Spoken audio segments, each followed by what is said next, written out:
One, live. Good morning. Recognizing a quorum of commissioners present, I call the February 12th, 2026 meeting of the Cannabis Control Commission to order. This meeting is being held hybrid pursuant to Chapter 2 of the Acts of 2025 and is being recorded. Commissioners Benedon, Stebbins, Roy, and myself are participating in today's meeting. All votes taken today will be by roll call. We have a full agenda today that I will generally summarize. We will start with opening comments from commissioners, followed by a vote on meeting minutes.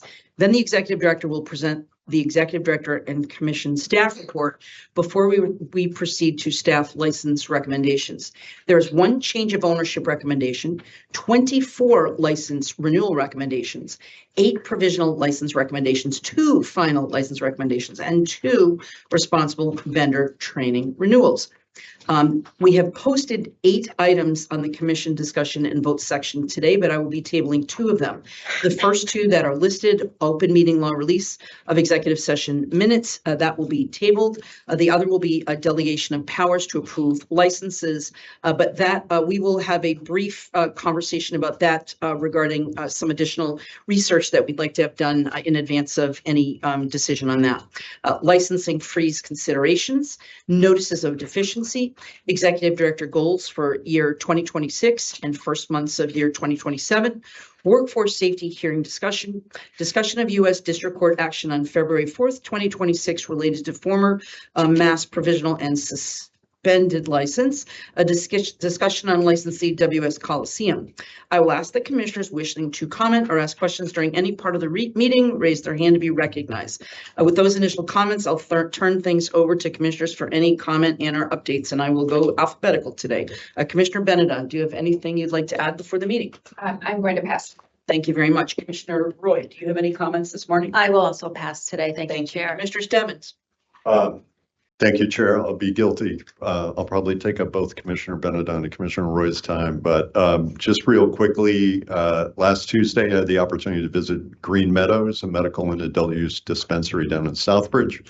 Got to tour their operations in the mill space that they've renovated. In advance of the visit, I had alerted both the state senator and state rep who represent Southbridge, and maybe to my surprise, both Senator Fatman and Representative Marcy responded back and asked to join me on the tour. Green Meadows was great to accommodate them. It was a good discussion and visit. I would suggest, without it being too much additional work for our DGAP team, that we certainly make it a protocol to either give a heads up of a visit, either before or after a visit, but where we can engage our legislative partners. I know Rep. Soder, who visited our HQ last week, certainly expressed his interest in joining us on tours. I also had the opportunity to visit Caroline's Cannabis at their newer facility down in Hopedale last week, an equity applicant and a WBE. In the case of that tour, I reached out to both Senator Fatman and Representative Murray after the visit, but both offices responded, and even Rep. Murray expressed his interest in participating in a tour. So again, it's an appropriate, nice protocol to at least give them a heads up and perhaps consider inviting them along on a tour that we're participating in. Also was in Springfield this week, met with some local licensees. Topics, some usual topics came up, obviously inversion top of mind and interest in social consumption. One additional follow-up item that I'm working on, planning to schedule some time with our CTIO and Dr. Sarkis, learn more about Metric and I think their new Snowflake component we heard about last meeting. I think we've all heard from labs and licensees that Metric has opportunities to provide us some useful information that may relate to lab shopping and certainly inversions. So the ability to digest and review all the data that Metric collects is important, and certainly being able to access that information faster would be helpful. And just regarding the work of our social consumption RBT working group, we now have commitments from all the outside parties who we invited to support our work, so appreciate their interest in starting to make that fulfill that working group here in hopefully the next few months. So that's it. Great, thank you, Commissioner Stebbins. You have done a perfect job on behalf of all four of us to tell us about your travels and meetings, so that's great. Thank you so much. All right, the next item on the agenda is the approval of two sets of minutes from January 14th, 2026 and January 15th, 2026 public meetings. The first would be, again, I don't know if they're regarding either of those sets of minutes. I'll address the January 14th meeting minutes first. Are there any questions, comments, or corrections that the commissioners have? If not, Commissioner Roy, I'll entertain a motion to approve the minutes for January 14th, 2026. So moved. Do I hear a second, Commissioner Stebbins? Second. Having been moved and seconded, I will call the roll. Commissioner Benedon? Commissioner Roy? Aye. Commissioner Stebbins? Aye. Chair votes aye. The minutes are approved unanimously. Now moving on to January 15th. Again, any questions, comments, or corrections from my fellow commissioners? Hearing none, Commissioner Roy, I'll entertain a motion to approve those minutes. So moved. Do I hear a second, Commissioner Stebbins? Second. Having been moved and seconded, I'll take a call of the roll. Commissioner Benedon? Aye. Commissioner Roy? Aye. Commissioner Stebbins? Aye. Chair votes aye. So again, January 15th meeting minutes passed unanimously. I will now turn this over to Executive Director Travis Ahern for his report. Thank you, Madam Chair. We have 5 items listed here that will have different members of the team handle. Our first item is medical program updates, where we will have Director Anne-Marie Burt regarding some materials on the website and hard copies, as well as Director Kate Fisk from Constituent Services, who will go through some medical program data and general information. Through the chair, I will hand it over to them. Great, thank you. Anne-Marie, will you present first, Director? Thank you. Yes, thank you. Good morning, Chair Commissioners. Thank you Good morning. for having us today. I'll be presenting some new public education materials that the Commission has recently developed in-house for the medical use of marijuana program. And Interim Director Fisk and Chief Carter are joining me as well. Chief Carter in the back. If you have any questions about the program at the conclusion. Thanks. Slide, please.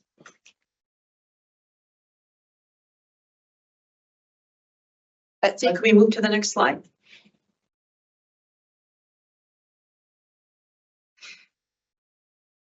Can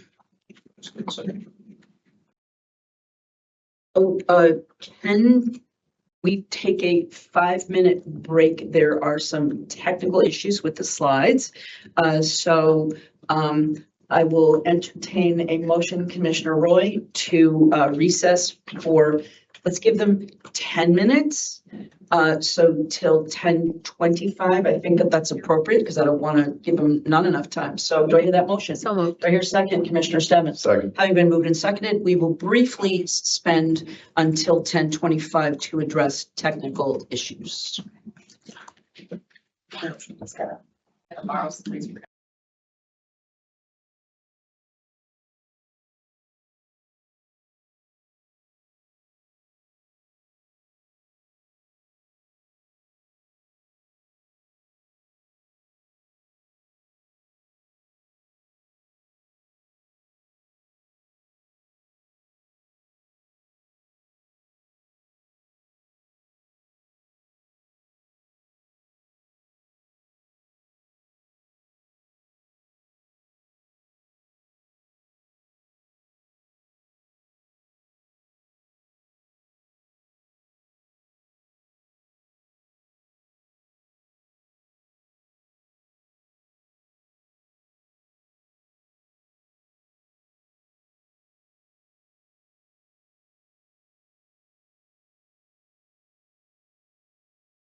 Phones are on. Okay, Anne Marie, if you could, sorry about that. We fixed our technical problems and we will be heading back to you. Thank you. Thank you.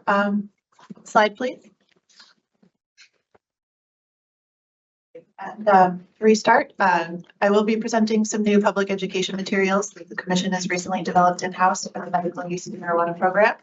And as stated previously, Interim Director Fisk is here with me as well for any questions that you may have at the conclusion.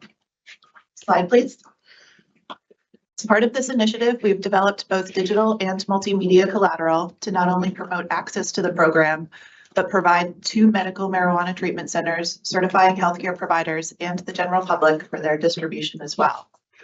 2 new double-sided brochures, a guide for patients and a guide for caregivers, are now available on our website, masscannabiscontrol.com, and for digital download on the Massachusetts Health Promotion Clearinghouse website, along with our entire library of educational resources, including rack cards, brochures, flyers, and promotional items. We have also produced a short overview video of the medical use of marijuana program that is now available on our website and the Commission's YouTube channel. The video has been added to the slider on the Commission's homepage, as well as the patients and caregivers page, with links to download both brochures. In addition to this, we will also be distributing these materials via our social media channels and sending an email blast to our general distribution list, medical marijuana treatment centers, and to certifying healthcare providers promoting their availability. Slide, please.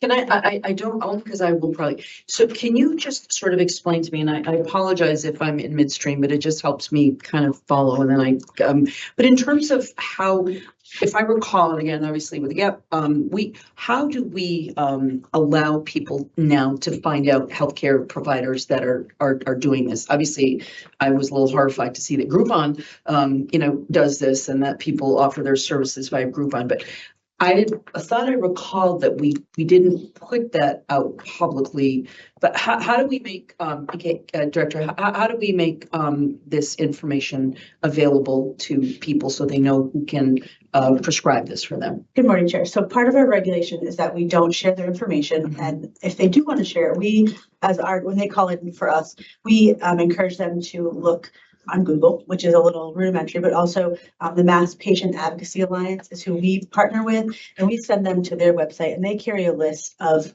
certified healthcare providers who want to be acknowledged, and they are able to access them there. Do we directly direct people to the Patient Care Alliance? We do, but I mean on our website? No. It's something that we use as like a supportive service for patients and caregivers.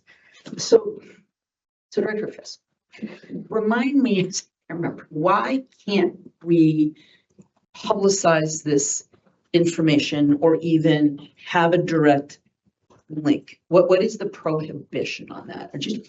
I've heard it, but I forgot.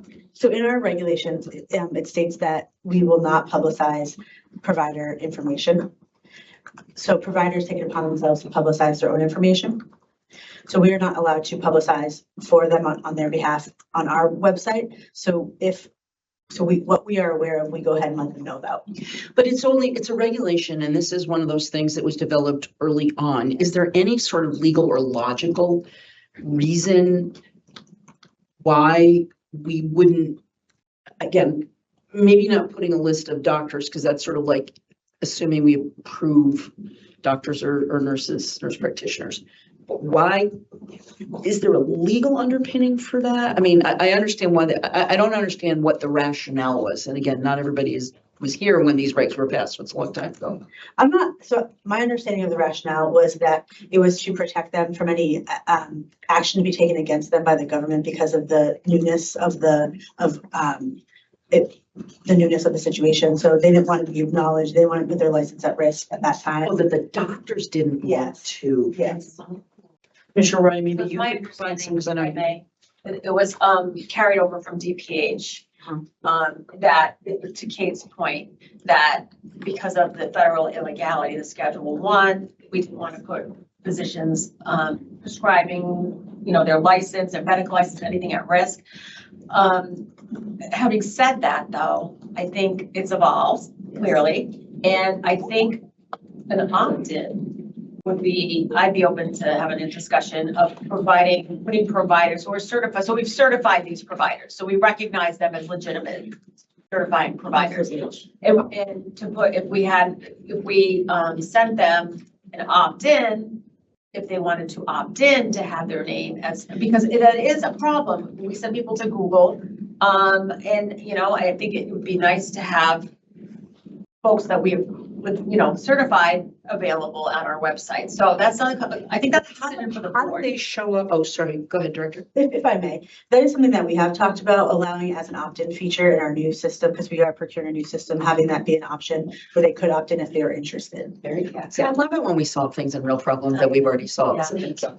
If I may, Madam Chair. Where's Paula? Can I just say that this is not the first time that I have raised a question and he's already solved it, so I want to thank you. But Yeah.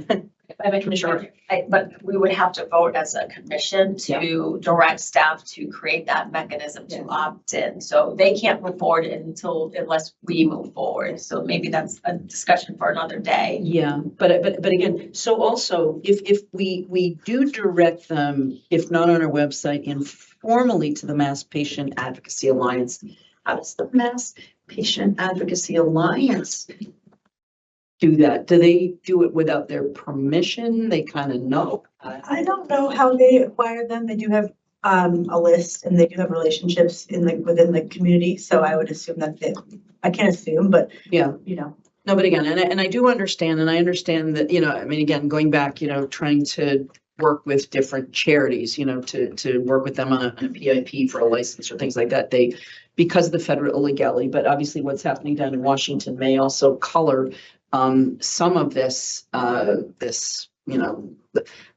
the inability of us to give transparent information. But again, when I get something from Groupon saying, hey, we can get you medical marijuana, just, and use this Groupon to get it, it just seems a little weird. And this was one of the debates I remember from a few years back, talking about who should or should not be prescribing, this medicine, when you don't really necessarily have to have a direct patient relationship with a doctor if they're advertising on Groupon saying, But you do have to. yeah, You you do have to have a relationship, but that's what I'm saying, is that in reality, you can go online and you can buy all sorts of things online with a doctor's advice online. And that's what, what I'm concerned about is we have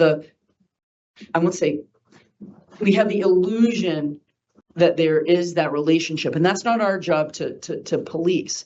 And it's the doctor's job that does do this. But I do think that there are ways that we can make this work better for patients so that they actually get better information that we direct them. But anyway, thank you. I take us, Commissioner Roy. But through the chair to Kate, do you get that question? Like, is it frequent enough where people say, where can I find a provider? So we would be providing a service, a constituent service, if you will, if we could direct them and say, these are the physicians that we've certified and then up. And I think of older Americans that, like my mom, not very tech savvy, that if you couldn't go to Google and do that, quite frankly, it would need the help of a constituent services associate to direct them. We do support them by providing phone numbers if we have to. If they're not able to, we make accommodations where we can support them as we can, knowing that it's a little bit on the line, but we do. Yeah. But it sounds like it's on the line for the doctors, not, you know what I mean? Yeah. And so it's the doctor's choice. And I think that the opt-in is so thank you. It sounds like you're already addressing the problem that I'm asking about here. So I'll let you go on. And again, I apologize, but I appreciate the update, but I think it's a good topic to understand better. Thank you. Go ahead. Thank you, Chair. So here you see the Guide for Patients brochure, which lists out qualifying medical conditions and provides step-by-step information on certification, registration, and renewal. The benefits of the program are clearly explained, as well as information on where to buy medical marijuana, types of products available, and the option for home cultivation. QR codes are also displayed next to relevant information for easy access, linking directly to the patients and caregivers page of the website, MMJOS, where to buy, and the home cultivation page. Slide, please. The Guide for Caregivers provides detailed information on how to qualify to become a caregiver for registered qualifying patients, including the registration and renewal process for caregivers and the responsibilities and restrictions of the caregiver's role. There is also information on where and how to buy medical marijuana for a registered patient in your care, as well as cultivation for patients as a caregiver. QR codes are displayed here as well, linking to the same online resources as were found on the patient brochure. And in order to reach people where they are and provide materials in various forms for different audiences, demographics, and abilities, we produced a short overview video that consolidates all of this information into a very approachable, understandable format. Slide, please. Thank you.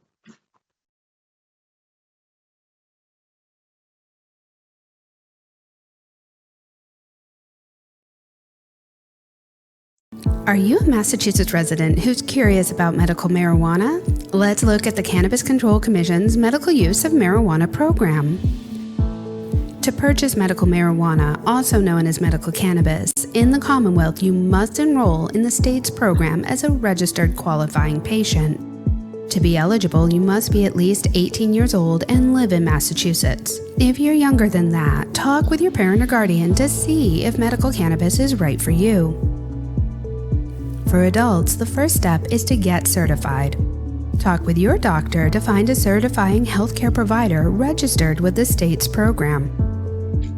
To qualify, a provider registered with the Commission must confirm a qualifying medical condition. Ask your provider if you qualify. Once you're certified, you can register as a patient. You can then enroll online or by mail. There is no state fee to register with the program. However, your provider may charge for the consultation. Check with your certifying healthcare provider about possible coverage. Patients need to renew their state registration yearly. To do so, you must have an active certification from your provider. Program benefits include access to higher potency products, increased supply, and no sales tax at a Massachusetts medical dispensary. In Massachusetts, licensed medical dispensaries sell medical cannabis to patients and caregivers, and are the only dispensaries able to provide program benefits. Some businesses may be licensed to deliver medical cannabis to patients and caregivers. You can find a list of medical dispensaries and delivery options on the Commission's website. Patients also have the option of seeking assistance from a personal caregiver to assist with obtaining, transporting, growing, preparing, and administering medical cannabis on their behalf. Patients have the option of seeking assistance with medical cannabis from up to 2 personal caregivers. You're not alone in this process. If you need any help at any step, contact the Commission's team from 10 a.m. to 3 p.m., Monday through Friday, excluding holidays, at 833-869-6820. And to learn more, visit masscannabiscontrol.com. That's MASS cannabiscontrol.com. Thank you. And thank you. Thank you, Director Burton. Thank Fiona and her team. That was wonderful. Appreciate all the hard work that went into that.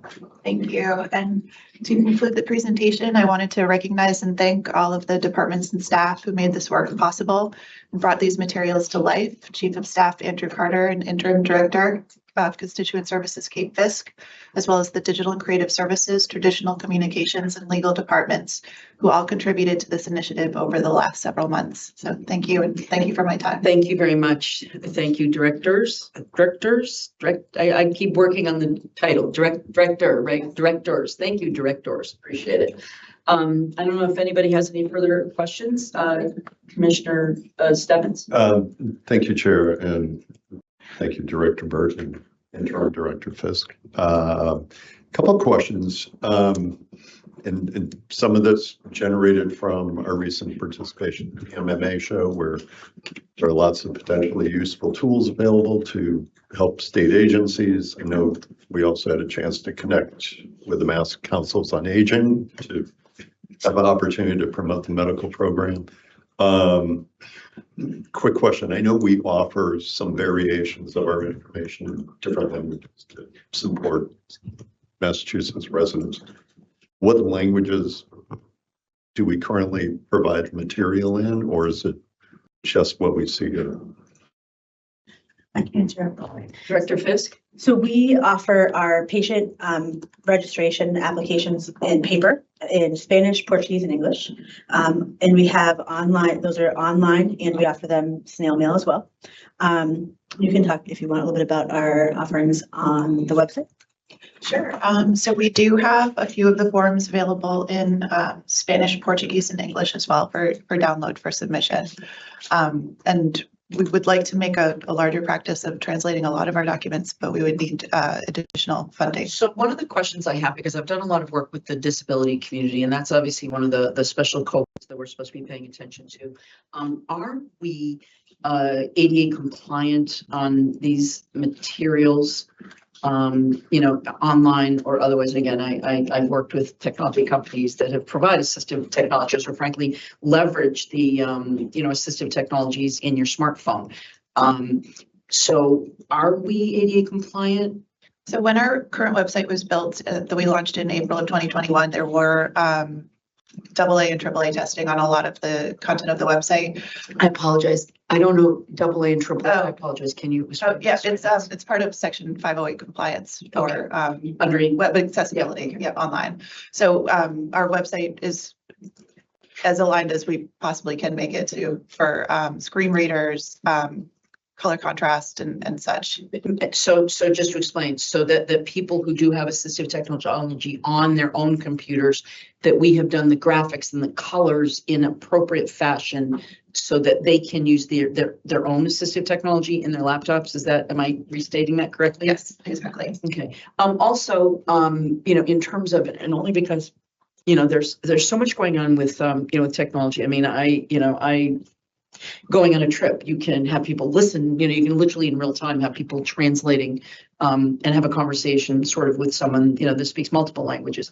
Is there anything that we do around that, Director Fisk? Yes, we are contracted with a state contractor who does like a multitude of languages. So we're able to call into them to translate a whole host of languages, and I don't want to misspeak and tell you which ones, but I know it's a wide range. So the constituent services associates are able to hold the call in, get a translator for whatever we're looking for, and then they're able to translate. So this is a state service that is available. Yep, so they're a state contracted service. I believe it's Lionsbridge or Lionsgate, and I don't want to say the wrong name, and I apologize for that. Yeah. But we call in, we have a special contracted number. The constituent service is able to utilize the translator and then translate the call, and then we pay a small fee for that.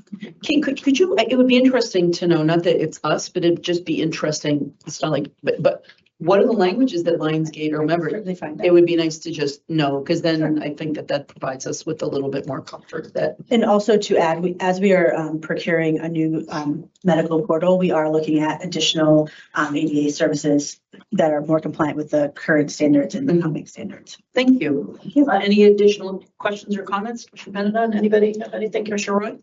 And thank you, both Interim Director Fisk and Director Burt. And, the medical program, I love the medical program. I've gone around to talk to older Americans, kind of got off that track, if you will, and maybe I can work with our GAP team to outreach to our councils on aging, and any one of us could do this presentation, because they have a lot of questions. Canna Curious Chair, and these rack cards, if you will, the last few presentations I had the older version, and they were very helpful.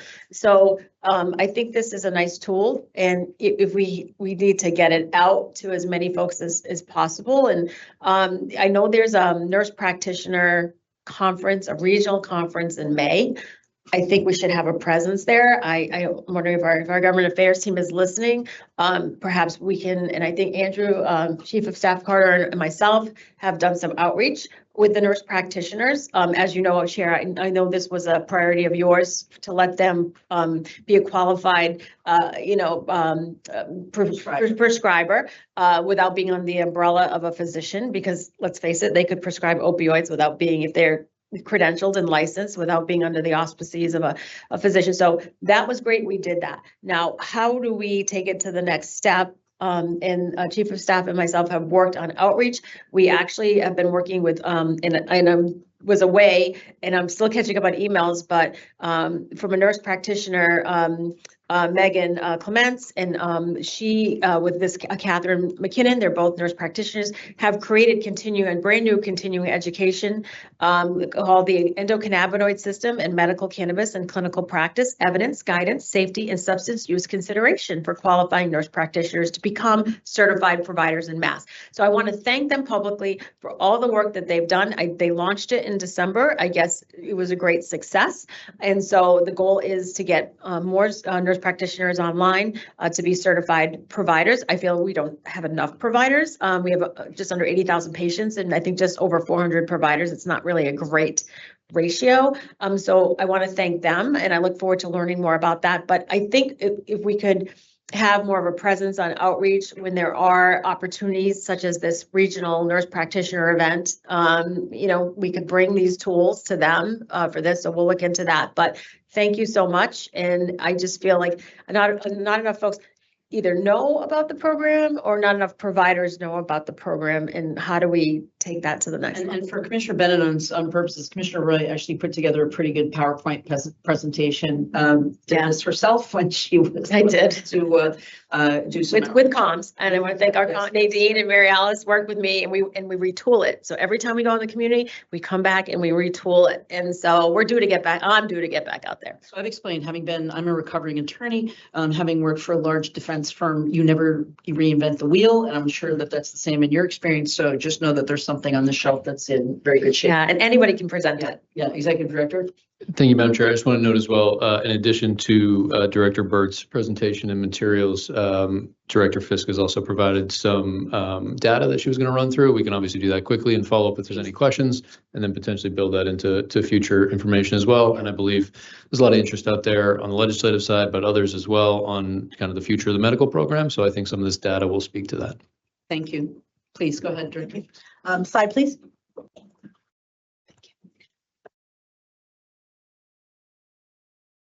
Thanks, Henry.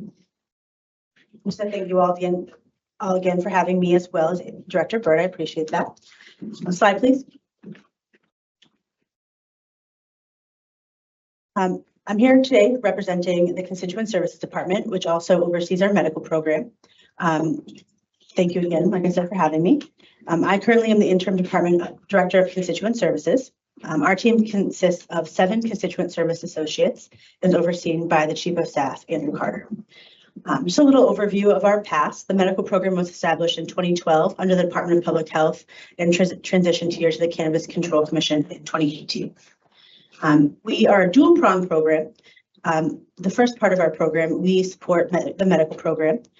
We manage phone calls for patients, caregivers, healthcare providers, registered agents, and licensees, and just the general public. I'll provide some numbers on how that looks over the year here shortly. We also support inquiries regarding rules and regulations, certifications, registrations, patient allotment and access, MMJOS system navigation, and many other relevant issues. Over the past year, we've done some in-person registration events here at Union Station, and we did a listening session regarding medical. Slide, please. In addition to our support of the medical program, we do general constituent support, which includes commission mailbox management. As part of this, we triage and respond to all emails sent to the commission's general mailbox. We receive and prepare general inquiries for all commission teams and refer complaints to the inspection team. As part of the video, you saw that you can contact the CSA team from 10 to 3 daily on the phone, but the commission general email is open 24/7 and our responses are responded within 24 business hours. So we're available all day. We also liaise with community and government agencies to support constituent needs. And thanks to Commissioner Roy for sharing her work that we did with the Nurse Practitioner Coalition. And we are going to be with the Council on Aging, as Commissioner Stebbins suggested. We're working on getting a date on the calendar for that. We also oversee and support the operator phone line, which is the first line of contact here at the commission. And we work through commission communication there and work through any supported follow-up. And we receive support there as well for the operator. Next slide, please. So this is the overview of our 2025 phone calls. So our team of 7 for patient services, we inbound calls, we did about 26,000 calls that came into us, and we returned about 4,000 or did about 4,000 outbound phone calls. The operator phone line handled, which is a team of one, with some support along the way. She received about almost 6,000 phone calls, and she called out about 600 return phone calls. When you see their abandoned calls, those are folks who didn't want to wait or hung up or maybe had their question answered via email and the time that it took for them to wait. And the phone call, the average handle time is about how long we spend servicing patients, answering their questions, making sure they're satisfied. We really focus on customer or constituent patient caregiver support as opposed to timeframes. So please know that we take our time with the patients and we really make sure that their questions are answered prior to hanging up. You can also see that our in-queue time for our team of 7 with those 26,000 calls is only about 3 minutes. So a 3-minute wait is hopefully is satisfies the team here. Next slide, please. So as you see, we also manage the commission inbox. Our team managed about 9,000 emails that came into the commission mailbox. They were distributed around. The medical team are the green. Those are the heaviest lift for us. We respond time and time to make sure the questions are answered appropriately. We send out or create responses for some others, but mostly we send to the other teams, as you can see here, what those look like. But overall, about 9,500 emails for the year. Next, please. So here you can see our medical program numbers by month. We do between about 5,000 and 7,000 applications per month. These are online applications and paper applications. March and April being the most robust. I don't really have a reason why. Maybe spring fear. Taxes could be, yeah. But that's just the monthly. I'd be depressed. for the year. Next slide, please. This is a graphic that shows our total participants over time. You can see there has been a little matriculation since 2021, which is the post-COVID time. We have matriculated about 6,000 total participants per year. In the next slide, it shows similar numbers in a different way, which I think is a little more desirable. So if we go to the next slide, for 2025, we ended up with about 79,000 patients.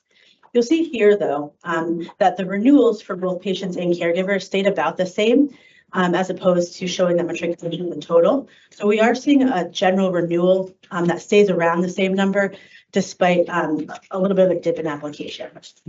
So it looks like retention in applications and renewals is similar, despite more patients coming in. Thank you. Next, please.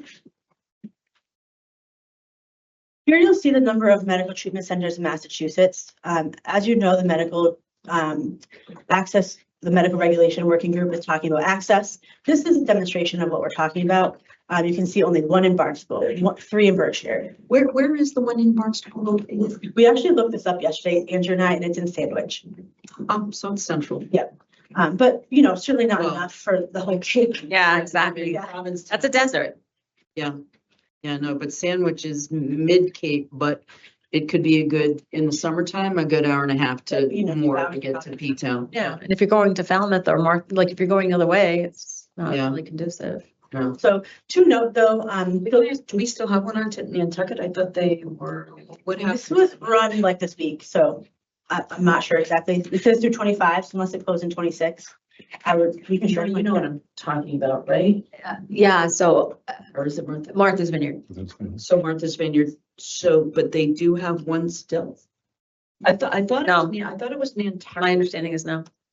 Okay. That, We can check that. but this was something, but that's why you called for the hearing. Because to save that one, but then I don't ultimately think it, Yeah, well, it was to get product across the water. Get product across water, but I thought it was because they had the vertical that was medical. They were going out under, so they were gonna lose your only grow on the island, and the island would be a desert, an island desert. It's An island. So that's funny. So anyway, but so now, I'd love, if you could double check that, because I just remember watching from afar what you were doing to make sure that they could access. Yeah, so to reiterate, the the vertical integrated licensee was no longer going to be operating as such. And so there would be no one on the island growing product, and therefore they were isolated because of the federal water situation. And that's when I had recommended we have a hearing out there, which was highly attended. And to our I&E team's credit, they talked to the Coast Guard, they talked to a lot of folks to figure out that there is a path that you can stay in Massachusetts waters to get to the island. And so that was a lot of collective effort to come up with a creative solution. And we had never transported via boat. So there was a lot of public safety parameters and safeguards we had to put in place too. Thank you for the update. I appreciate that. Executive Director? We'll try to confirm that Yeah, Chair. as the. Yeah, Chair. Again, only because I just remember it was a big issue. And I remember the hearing. I watched the hearing. So anyway, thank you. Thank you. Any other questions here before we move on? Please, thank you. Anybody else with any questions? Sorry, I'm sorry to keep delaying you, but I appreciate it. Next slide, please. And here we're going to denote the certifying healthcare providers by county.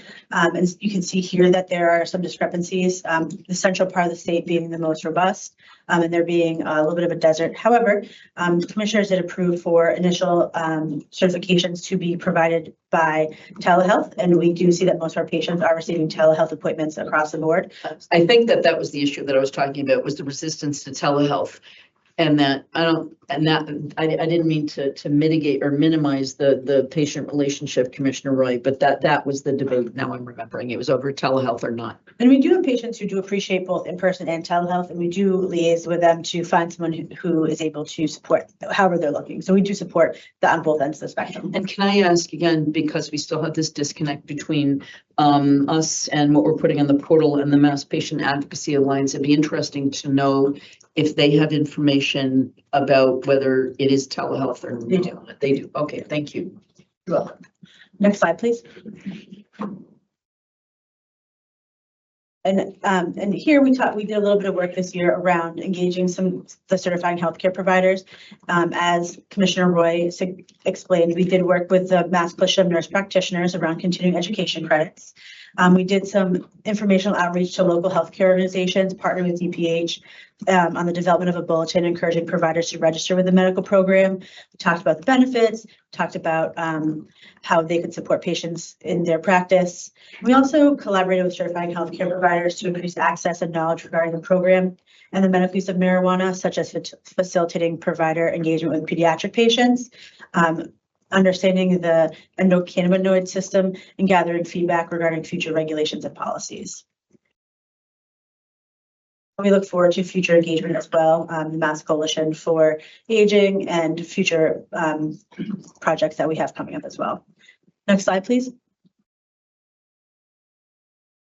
And we'd be happy to engage with anyone who's interested in more information about the program, certified healthcare providers who are interested in how to become providers to our program, patients, caregivers, anyone who may have been certified and still needs to get registered, providers who are wondering about how they can get logged in.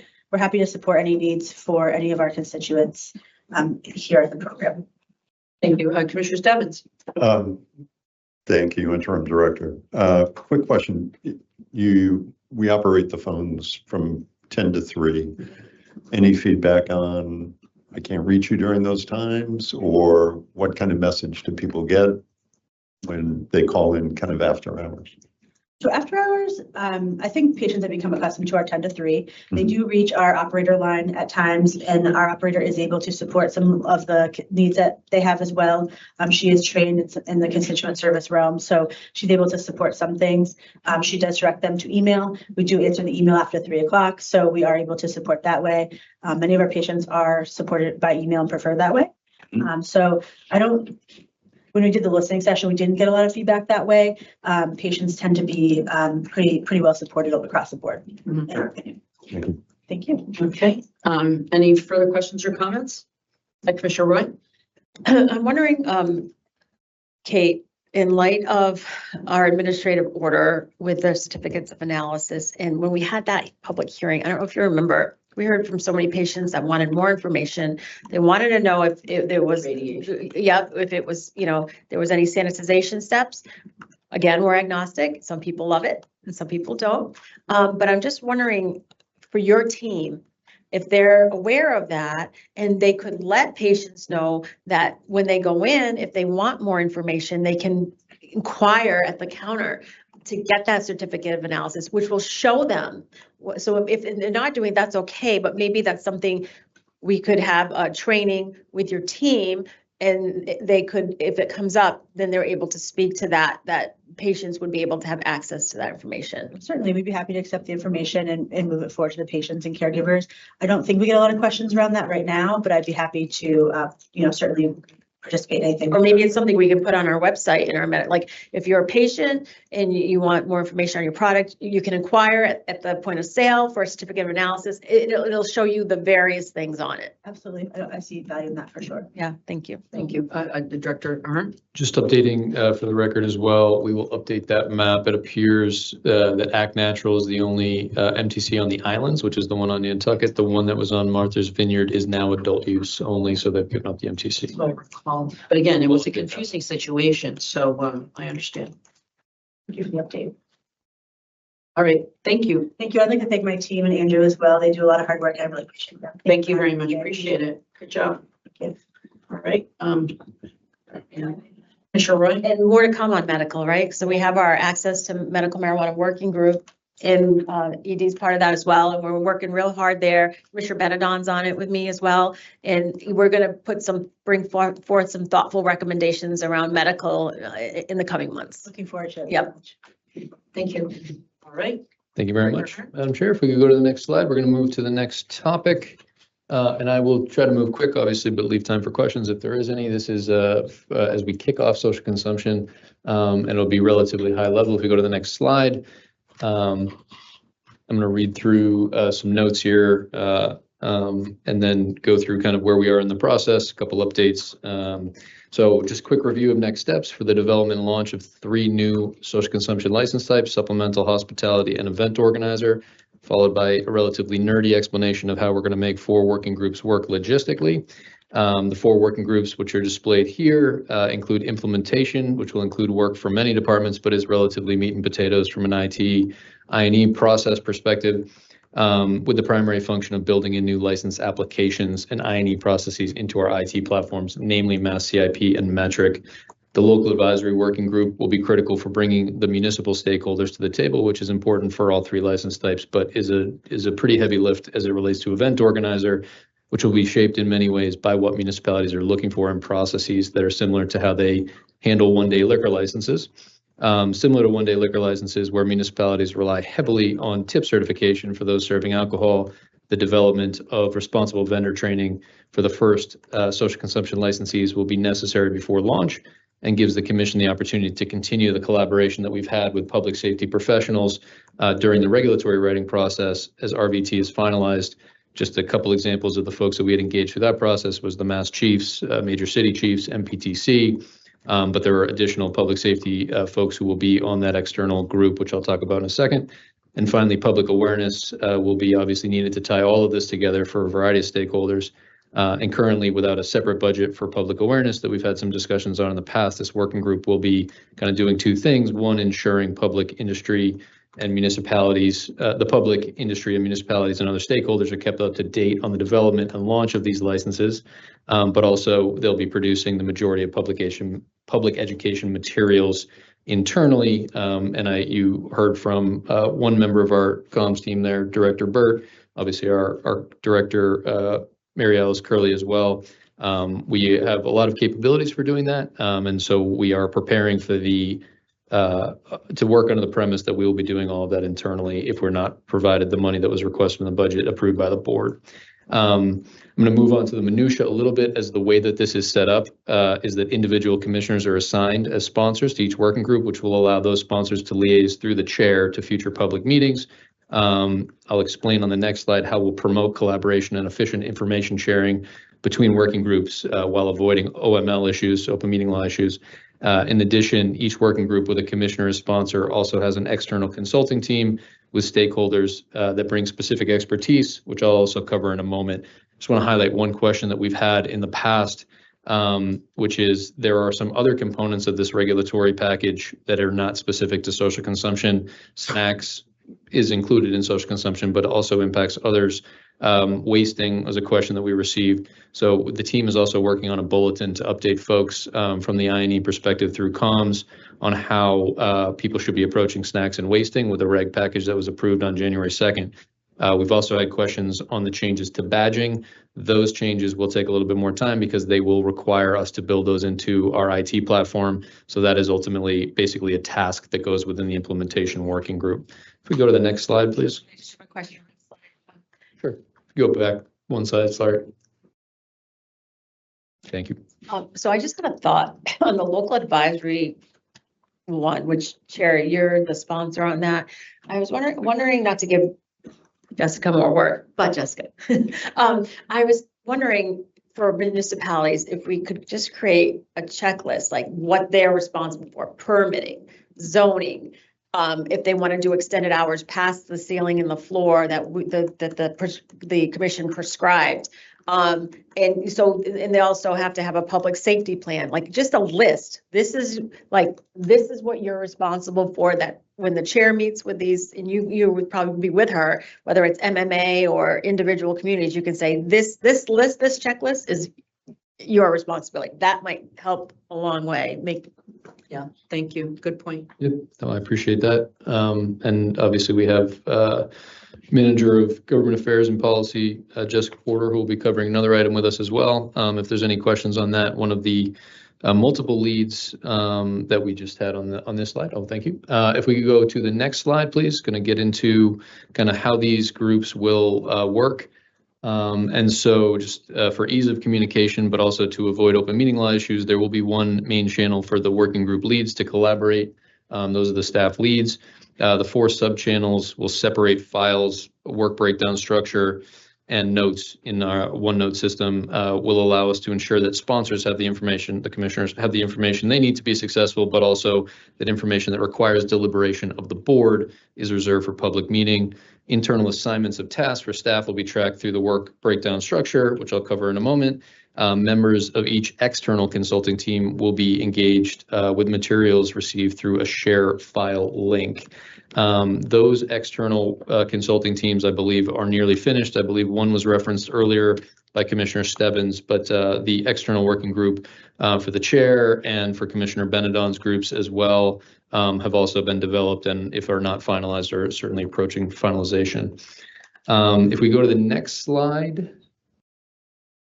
This is really reporting and visibility. I just touched on it a little bit, but for the public, we're going to accomplish reporting and visibility through consistent public meeting reporting, where sponsors and leads will ensure the full board and public has an understanding of overall progress, most likely on a monthly basis, obviously at the discretion of the chair. And then one final slide, and then I can pause and take a breath.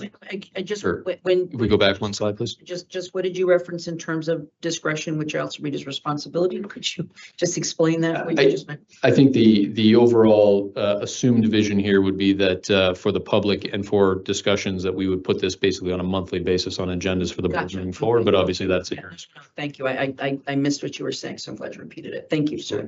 And final slide, please.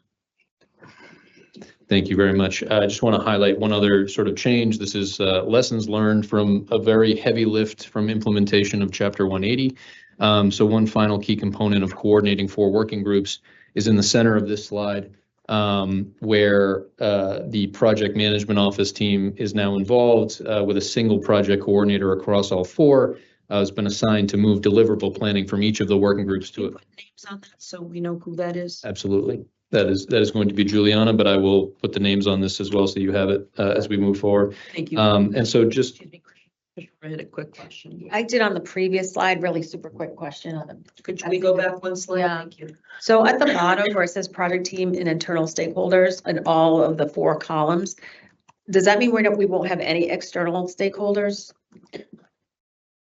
Madam Chair, Yes, Executive Director. a local advisory, public awareness, and RBT all have external groups. This is really more explaining the reporting and visibility to the public that we'll be doing, as we talked about, through public meetings. Okay, so if I just may suggest a friendly amendment, I would put external consultant. Like if this is for the public's gonna want to know if they're gonna have a voice. So I'm wondering if we could just somehow put a asterisk or a footnote that there would be external stakeholder involvement.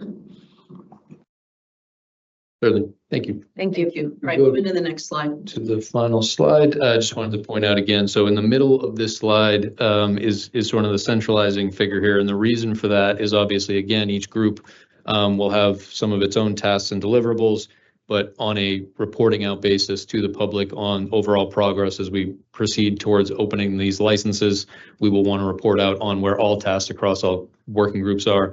And therefore that centralized figure will allow us to track that, at the aggregate level and report out. So again, this was not the fun the fun update. This is kind of the nerdy logistics update, but a lot of work obviously gone into trying to move this along in a very quick but also transparent and efficient way. So I wanted to give that update and again note on some of the immediate questions that we've received on this reg package as it relates to snacks and wasting. We'll try to get a bulletin out shortly on that. And then on some of the ones that are going to require a little bit more work, those will be tracked as well, that require some of that third-party vendor assistance, like the badging item that's in that package that will require IT support. So again, I know we've taken some questions, but if there's any additional questions.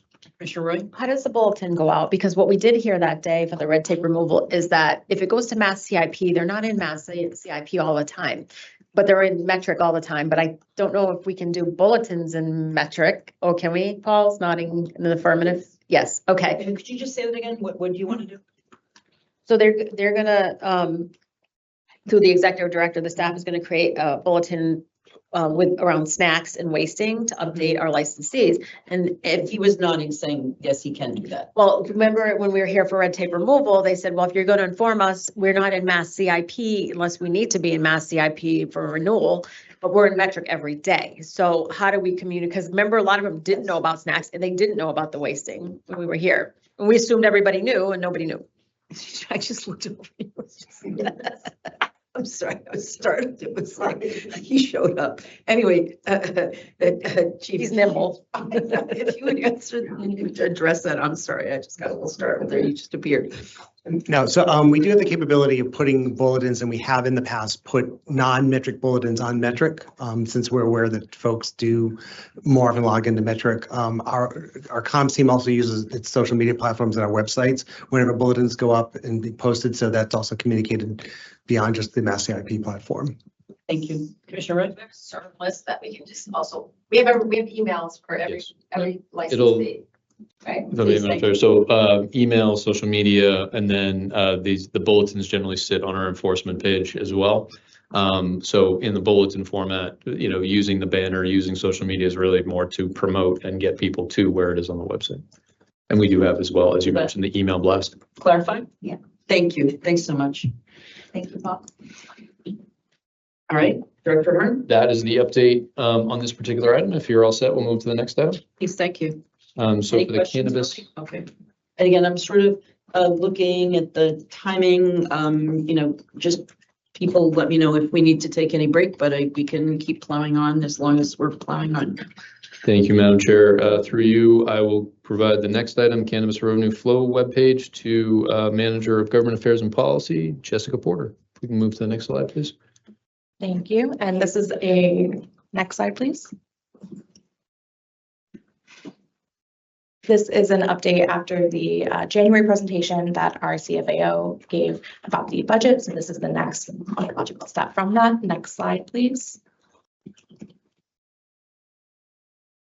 So on our webpage now, under the state and local government tab, there is a webpage that talks about the cannabis revenue flow in Massachusetts and where consumers' tax dollars go. This is originally from the Mass Budget and Policy Center's 2025 report, Show Me the Money. We updated it on our website to show, make sure it's ADA accessible, make sure the colors go with screen readers, and make sure there is information there. Next slide, please. So this is the new color scheme for it on our website, which we will show you next. You can hover over the numbers that are in the top corners and it will show you what these little tabs actually mean and information about them.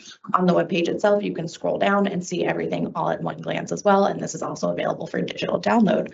I want to thank our traditional comms team and our digital and creative services team for making this a reality after the idea was presented. If we can go to the live webpage now.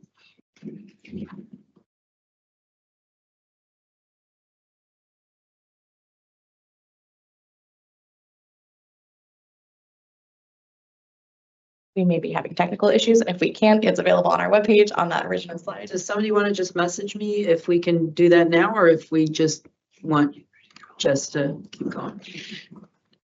Why don't we just keep going and we can come back to this if I get a note that I can go back to it. But thanks. Perfect. We plan on posting this on our social media channels. It's going to be in email announcements, and we'll also be referencing it during our budget hearings this week. Great. Thank you.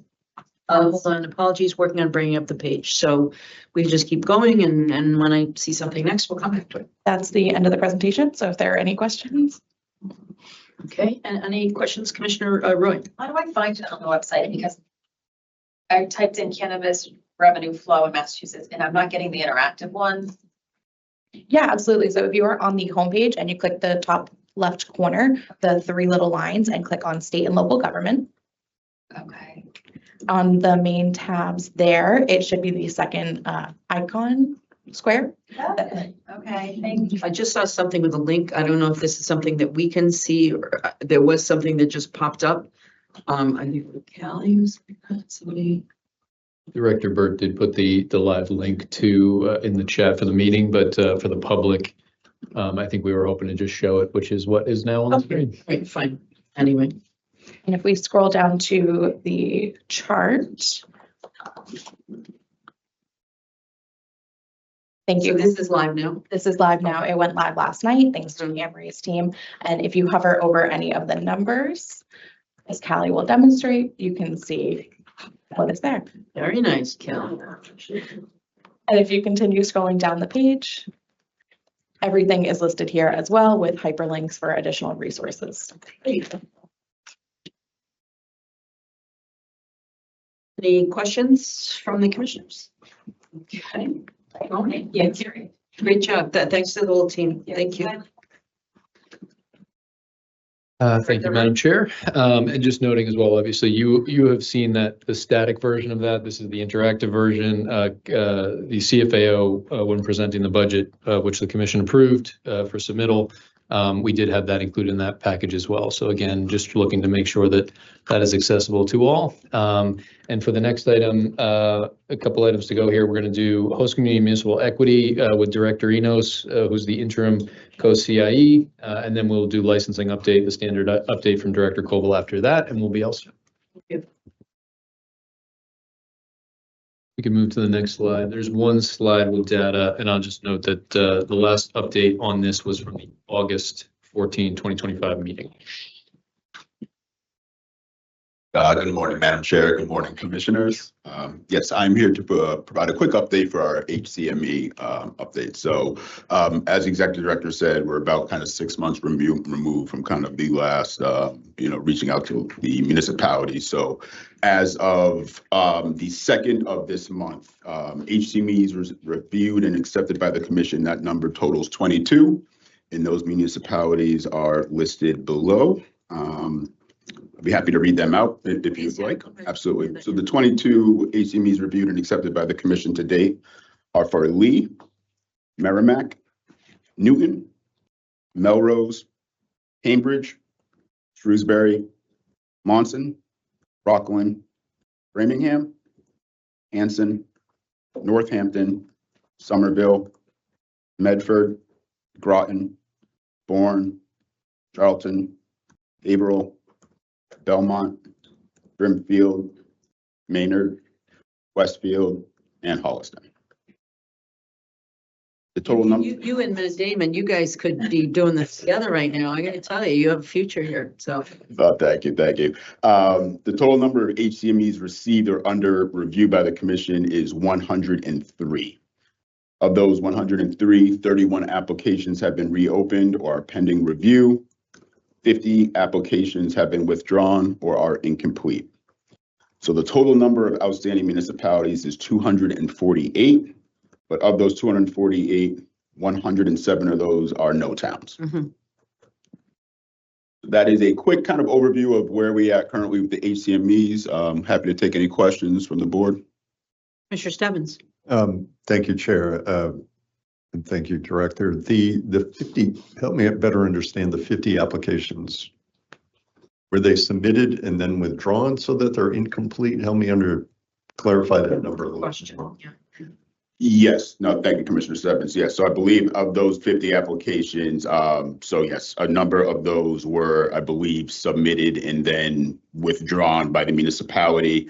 I think the hope is that some of those will hopefully be resubmitted in some time. Some of those are just not complete applications, meaning they have not submitted all of the required documentation that we needed. So some certainly have been withdrawn with the municipality, hopefully with the intention of resubmitting at a later date. Some have been submitted, just have not submitted all of the required documentation. So those are with the municipalities now, but the hope and the intention is that they will be resubmitting in hopefully short order with all required documentation so that our staff can assess and obviously get the determination notices out if required. Sure. Thank you, Commissioner Stebbins. Sure, thank you. I know we did a guidance document on all this, so this is out and available for communities. Typically, if a community has a question, who does that go to? Director Koval, to you, to licensing? Who kind of becomes the best point of contact for a community that's trying to get this all squared away? So I would certainly, recommend, we have been getting some inquiries, through our CCC inspections inbox. I believe licensing may have got some as well. I would suggest that they are kind of routed maybe through our inspections inbox first, and then we can kind of send them out to the other departments as needed. I believe legal has been involved to some extent with some of these discussions there, but I think for the ease of just kind of getting streamlined processes, I would recommend that these come through the CCC inspections, and then we can kind of reach out to the various departments when questions come up. But that would be, I think, the best route. Thank you, Executive Director. Yeah, I would just note to that point, from a process standpoint, we've obviously covered this through our budget presentation, but with the Chapter 180 of the Acts of 22, no additional funding came to the agency through that process, but obviously a lot of work. So HCAs will be covered in Director Koval's update under licensing. The licensing team is reviewing those HCAs. That was work that was taken on by the licensing team to split this up because HCME also was a new requirement under Chapter 180. That was split and is in the inspections team, which is, I believe, the answer to the question. So certainly in a lot of these instances where somebody's asking if they're in compliance, inspections is tapping other teams to answer some of those questions, but is the general point of contact. Thank you. Any further questions? Thank you. Thank you. Appreciate it. And Madam Chair, the last update is licensing from Director Koval.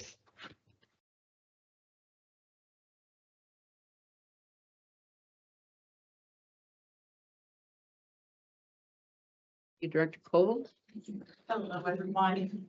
If we can go on to the next slide. So as you can see, we have 4 applications awaiting first review, 19 applications awaiting supplemental review, 8 applications before you for provisional license consideration, and 2 applications for final license considerations. And there, as usual, you can see our certified active patients number. Next slide. Here I will highlight that 4 more licensees have commenced operations since last month. We are kind of staying steady at 8% compared to this time last year, and last month was also around 8%. So it's kind of staying steady with those numbers. Next slide. Here again, kind of the same highlight. The only highlight I do want to point out is the pending application number will look a little bit lower because we discovered with the data, it was pulling withdrawn applications as well. So 20, it's off by 26 26 less than previously You were reported. including information that wasn't necessarily in the right bucket? Yeah, so it was, so it shouldn't be here. It's part of a different slide, but it shouldn't have been on the pending applications because they've been withdrawn, so they were no longer pending. But other than that, again, this just highlighting the commenced operations, the fact that 4 more licensees have commenced operations since last month. Commissioner Roy? Have we always had that initial license declined column? Initial license declined. I can ask, let me loop in Jamie. I believe it's been there. Okay, I don't recall it not being there, but. okay.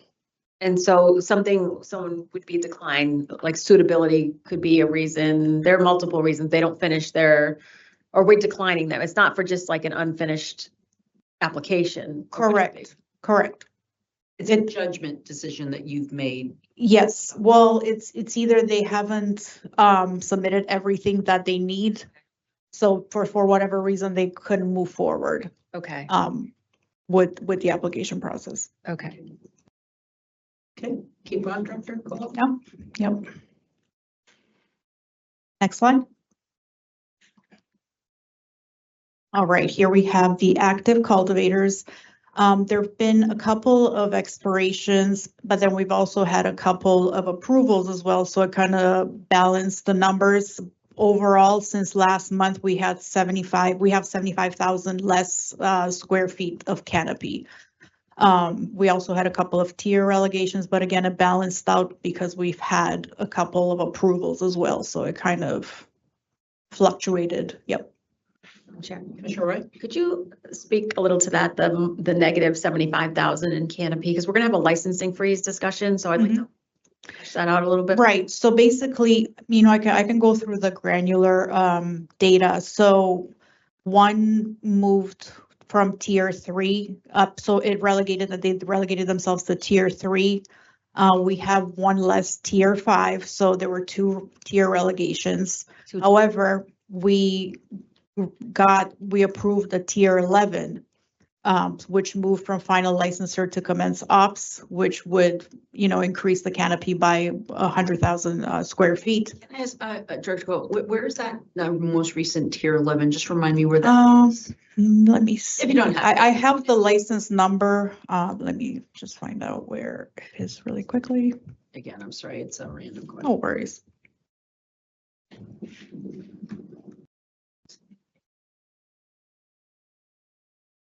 It appears to be Longmeadow. Oh, no, sorry. The establishment itself, it's in Plainfield. Oh, right, okay, that makes more sense. Yeah. The business address was in Longmeadow. Yes. Shocker to me. Is it in So the casino? anyway, No, yes. just kidding. Isn't the casino in Plainfield? Oh, yes, yeah. Yeah, but I can't imagine that there would be a significant. Oh, it's in Plainville. Cultivation facility in Long Meadow, so that was. thank you. Plainfield, yes, no apologies. Their business, I guess, is registered to Longmeadow. So we had 2 more tier 4s. Fair framing. And we've had, as I said, 2 expirations. One was a tier 3 and one was a tier 11. Commissioner Roy? I don't know if the town of Plainfield, I know Plainville. No, it's Plainfield. Plainfield, it's not in Berkshire County. Not sure. Let me, Everyone's Google mapping it. I know that's what I'm. I don't, I feel. 51 cities in town. I don't know.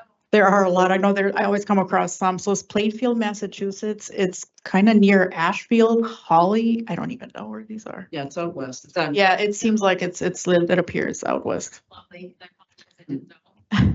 No apologies to the No, Plainfield supposed to Beaver. be no disrespect to- Yeah, Berkshire County.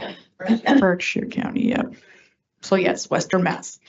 You're welcome. So yeah, that kind of, there've been, ups and downs, in terms of relegations, expirations, but as well as new approved applications. So that kind of, that's how we ended up with less 75,000 as compared to last month in terms of total canopy. Thank you. Thank you. You're welcome. Were you good for the next slide?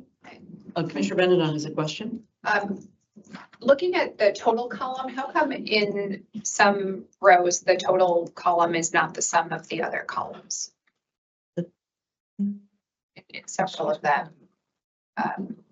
Do you mean the overall total or do you mean the total across? For example, if you just look at the first row, micro business, the 8 provisional, 1 final, and 13 commits ops doesn't total 23. I will have to check with the data analyst because I do not have a good answer for that right now. Okay, should, there's not like another. Yeah, column that isn't listed. These are newer slides, so I will have to look into that. That is a good catch. Sure, there are maybe like 3 or 4 rows that. Right, yeah, I'm seeing that too right now.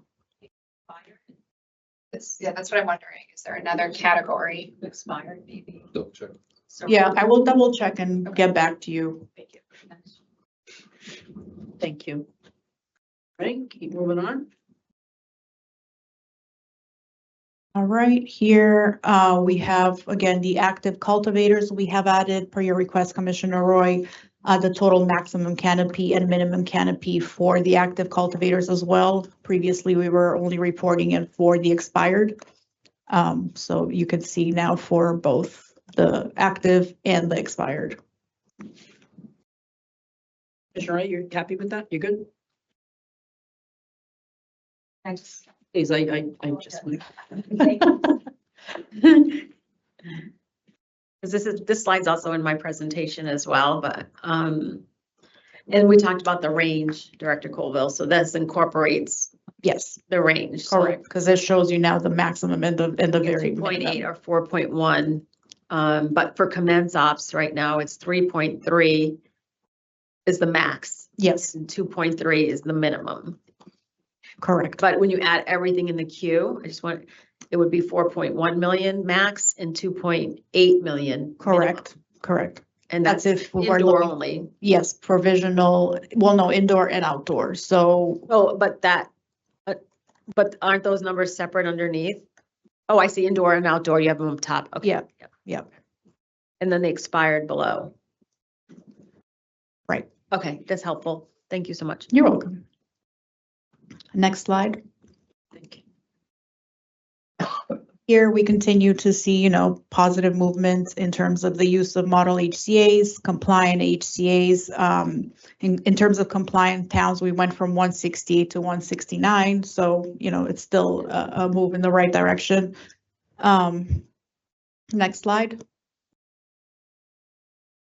In terms of extension requests, again, we continue to be an average of 100. This last month was 120, so a little bit more than the usual, because usually we are very stable at pretty much 100 per month. So there's been a little more action than usual.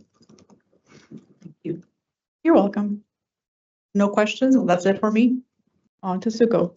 Right, just see anybody need a break now, or do we want to plow into this right away?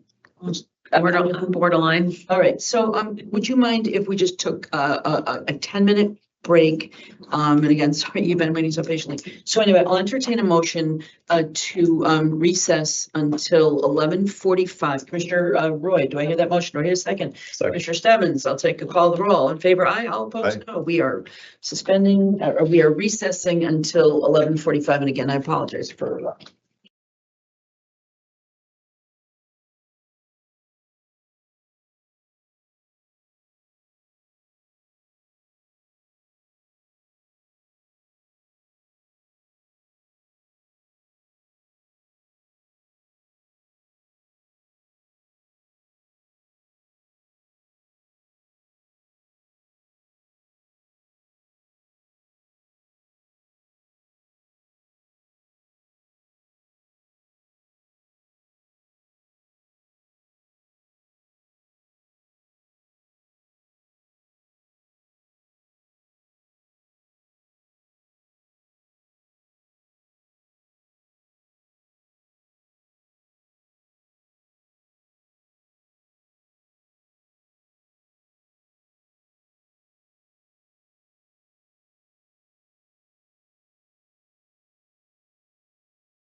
Turning this over to Manager Suko Defoe on behalf of licensing today. Today, we will start with change of ownership. There's one change of ownership. Deep Roots Incorporated. We could go to the next slide, please. Thank you. Okay, we have the licensee here is Deep Roots Incorporated. They are seeking a change of ownership and control of one adult use license. They are requesting to add 4 individuals in one entity. Commission staff has reviewed the application for compliance with applicable laws and regulations and are presenting it for the commission's review and vote. Thank you. Are there any comments or questions from my fellow commissioners? Chair, I just have a comment after we vote. Okay, thank you. Commissioner Benedon, do I hear a motion to approve the change of ownership of Deep Roots Incorporated? So moved. Do I hear a second? Commissioner Stebbins? Second. Having been moved and seconded, I will call the roll. Commissioner Benedon? Aye. Commissioner Roy? Aye. Commissioner Stebbins? Aye. Chair votes aye. This change of ownership is approved unanimously for Deep Roots Incorporated. Commissioner Roy, you have a question? Thank you, Madam Chair. So I think actually last time we were all together in this room, I had brought up the question about what the process is around change of ownership. And if you could walk us through the process. And the reason I asked is in hearing from stakeholders who do business in other jurisdictions, our process seems a little more lengthy. And you know, I'm grateful we do our due diligence, but some jurisdictions don't really scrutinize the seller.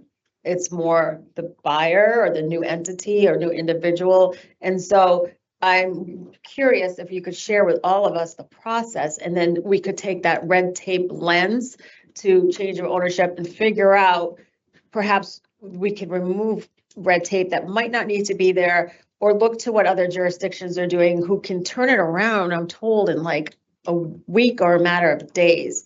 So I just want to compare what other jurisdictions are doing and see what we're doing and figure out if we need to reassess it. So would you like to ask Director Colwell what the process? Well, I want to give her time to put something together, like a Oh, right. presentation. Okay, I just didn't- Yeah, so I'm just maybe requesting for, I don't know, would a March agenda be something would be doable? Yep, we can definitely do that, and I'll corroborate with the investigations team too for the fit portion, because as you know, it's split between both of our teams. Right. Okay. I think at the bottom line is, and this was what had been, you know, I've heard others raise this as well, is, you know, if they're leaving and they're going, what is, you know what I mean? What's the point? And trying to remove as much burden from you Right. guys, because we know you're already overburdened right now. So Thank you. very much. Yeah, thank you. Good point, Commissioner Roy. Thank you. And now we are moving on to renewal licenses. There are 24 license renewals, and they will be voted on as a group. I know Manager Defoe, I don't know if you need to say anything, but we just got it. All right, so the staff recommends the renewal license of 24 licenses listed on the agenda. Do I hear a motion, Commissioner Roy, to approve this group of licenses for renewal? So moved. Do I hear a second, Commissioner Stebbins? Second. Having been moved and seconded, I will call the roll. Commissioner Benedon? Commissioner Roy? Aye. Commissioner Stebbins? Aye. Chair votes aye. Now we're moving on to provisional licenses. Director, Manager Defoe. Oh, sorry. Thanks. Okay. Next slide, please. The applicant here is Burn Bright LLC. The proposed location is 110 Winter Street, Unit 2, located in Holyoke. They are seeking a product manufacturing license. This applicant received expedited review as a social equity participant. Commission staff has reviewed the application for compliance with applicable laws and regulations and are presenting it for the commission's review and vote. I know we're going to be going through all of them, but how many of these are social equity? I mean, obviously this first one is, but if you could just, as a group, do we know how many? I should have been noting that last night, but I did. Looks like we have 4 social equities and 1 economic empowerment. Okay, great, very good, thank you. All right, thank you. Are there any questions or comments about the approval of the provisional license of Burn Bright LLC? Hearing none, Commissioner Roy, I would seek a motion to approve the provisional license of Burn Bright LLC. So moved. Commissioner Stebbins, do I hear a second? Second. Having been moved and seconded, I'll call the roll. Commissioner Bennett. Aye. Commissioner Roy. Aye. Commissioner Stebbins. Aye. Chair votes aye. Burn Bright passes unanimously. Moving on to Chispa Trace. The applicant here is Chispa Trace LLC. The proposed location is 90 Ellsworth Street, Suite 1, located in Worcester. They are seeking a marijuana microbusiness license. This applicant received expedited review. Commission staff has reviewed the application for compliance with applicable laws and regulations and are presenting it for the commission's review and vote. Thank you. Any comments or questions about the provisional license recommendation for Chispa Trace? Hearing none. Commissioner Roy, do I hear a motion to approve this provisional license? So moved. Commissioner Stebbins, do I hear a second? Second. Having been moved and seconded, I'll call the roll. Commissioner Bennett. Aye. Commissioner Roy. Aye. Commissioner Stebbins. Aye. Chair votes aye. It passes unanimously. Diablo Man. The applicant here is Diablo Man LLC. The proposed location is 73 Sargent Street, units 1 through 2, located in Holyoke. They are a marijuana microbusiness license. They are seeking a marijuana microbusiness license. This applicant received priority review as an economic empowerment priority applicant. Commission staff has reviewed the application for compliance with applicable laws and regulations and are presenting it for the commission's review and vote. Thank you. Any comments or questions about the recommendation on the provisional license of Diablo Man? Commissioner Bennett. Question. It's partly out of curiosity, but maybe you have the information. So this licensee, I think I noted, is an economic empowerment micro business, and potentially would be eligible for the delivery endorsement. And I think we only have 1 active, or maybe even 0 micro businesses with the delivery endorsement. Do you get any sense from the applicants as to why this may not be something they're interested in pursuing, even if they'd be eligible, and why we might have so few of those? Yes, Suba, thanks. I'm not sure. I'm not sure why that is. Can I ask, state the question again, why they're not applying when they have the opportunity to apply for delivery? So of the 3 delivery types, one of them is not really a standalone license. It's the delivery endorsement for micro businesses. But the last that I checked, there were none of those in effect. There had been 1 approved, and I think they let it lapse. And It was freshly baked, I believe. Yeah, that may be.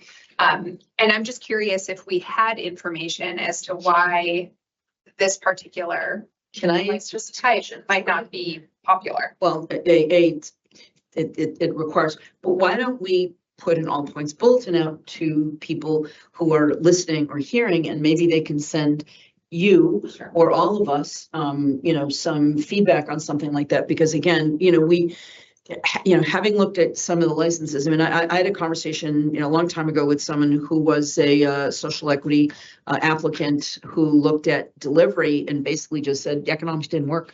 And, the company Drizzly, which was the alcohol delivery business, which purchased, I think they actually got purchased. They were like college kids in BC. They got purchased and then Drizzly went out of business. So or partially went out of business. But anyway, this is not an easy license to run and make money on. So I think a lot of it has to do with economic feasibility. But I would ask folks who have some thoughts about that, maybe to, send that to us.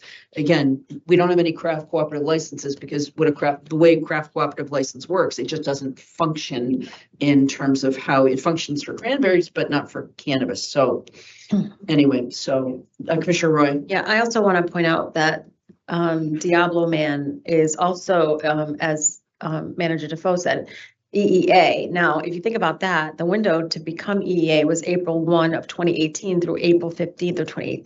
Here we are in 2026, and they're just getting their provisional when they applied to be EEA in 2018. That tells you, 8 years later, and they're getting their provisional from when they applied to be EEA. That tells you it can be quite a hurdle to get to this point. And again, with economic empowerment and social equity, funds have been a challenge, and maybe they've finally seen a path where they might be able to get some funds from the Office of Economic Affairs. So anyway, any other further questions or comments? That good call there.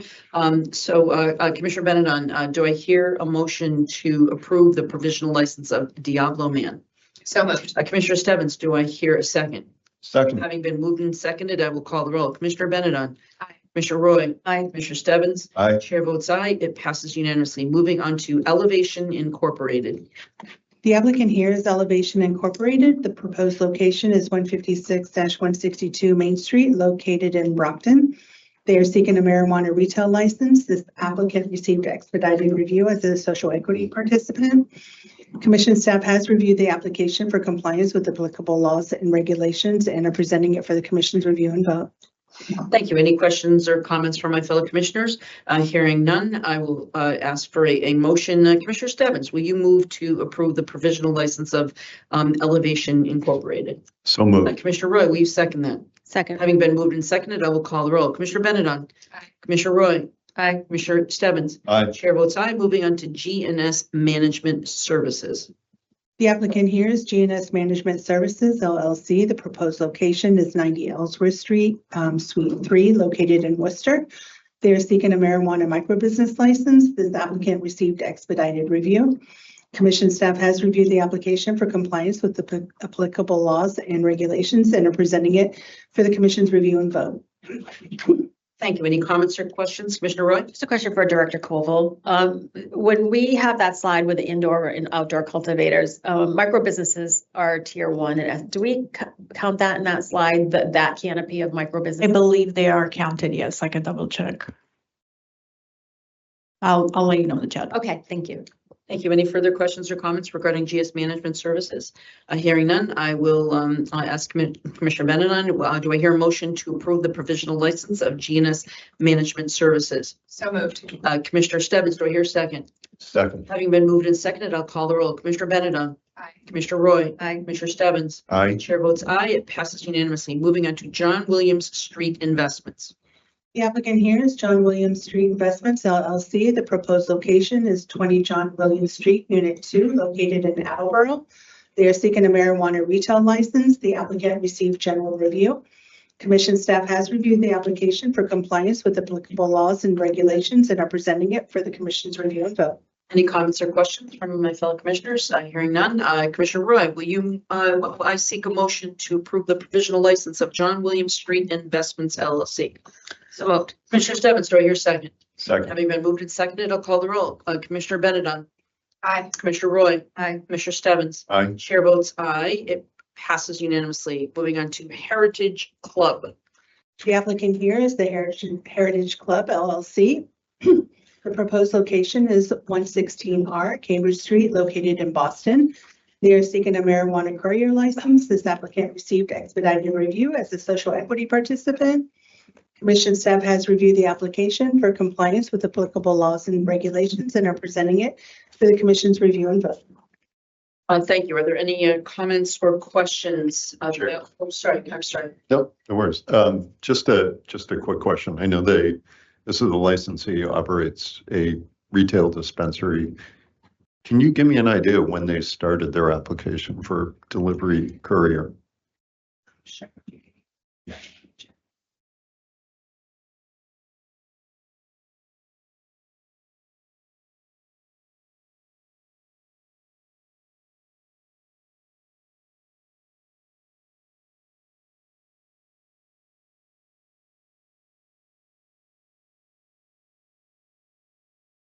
No worries.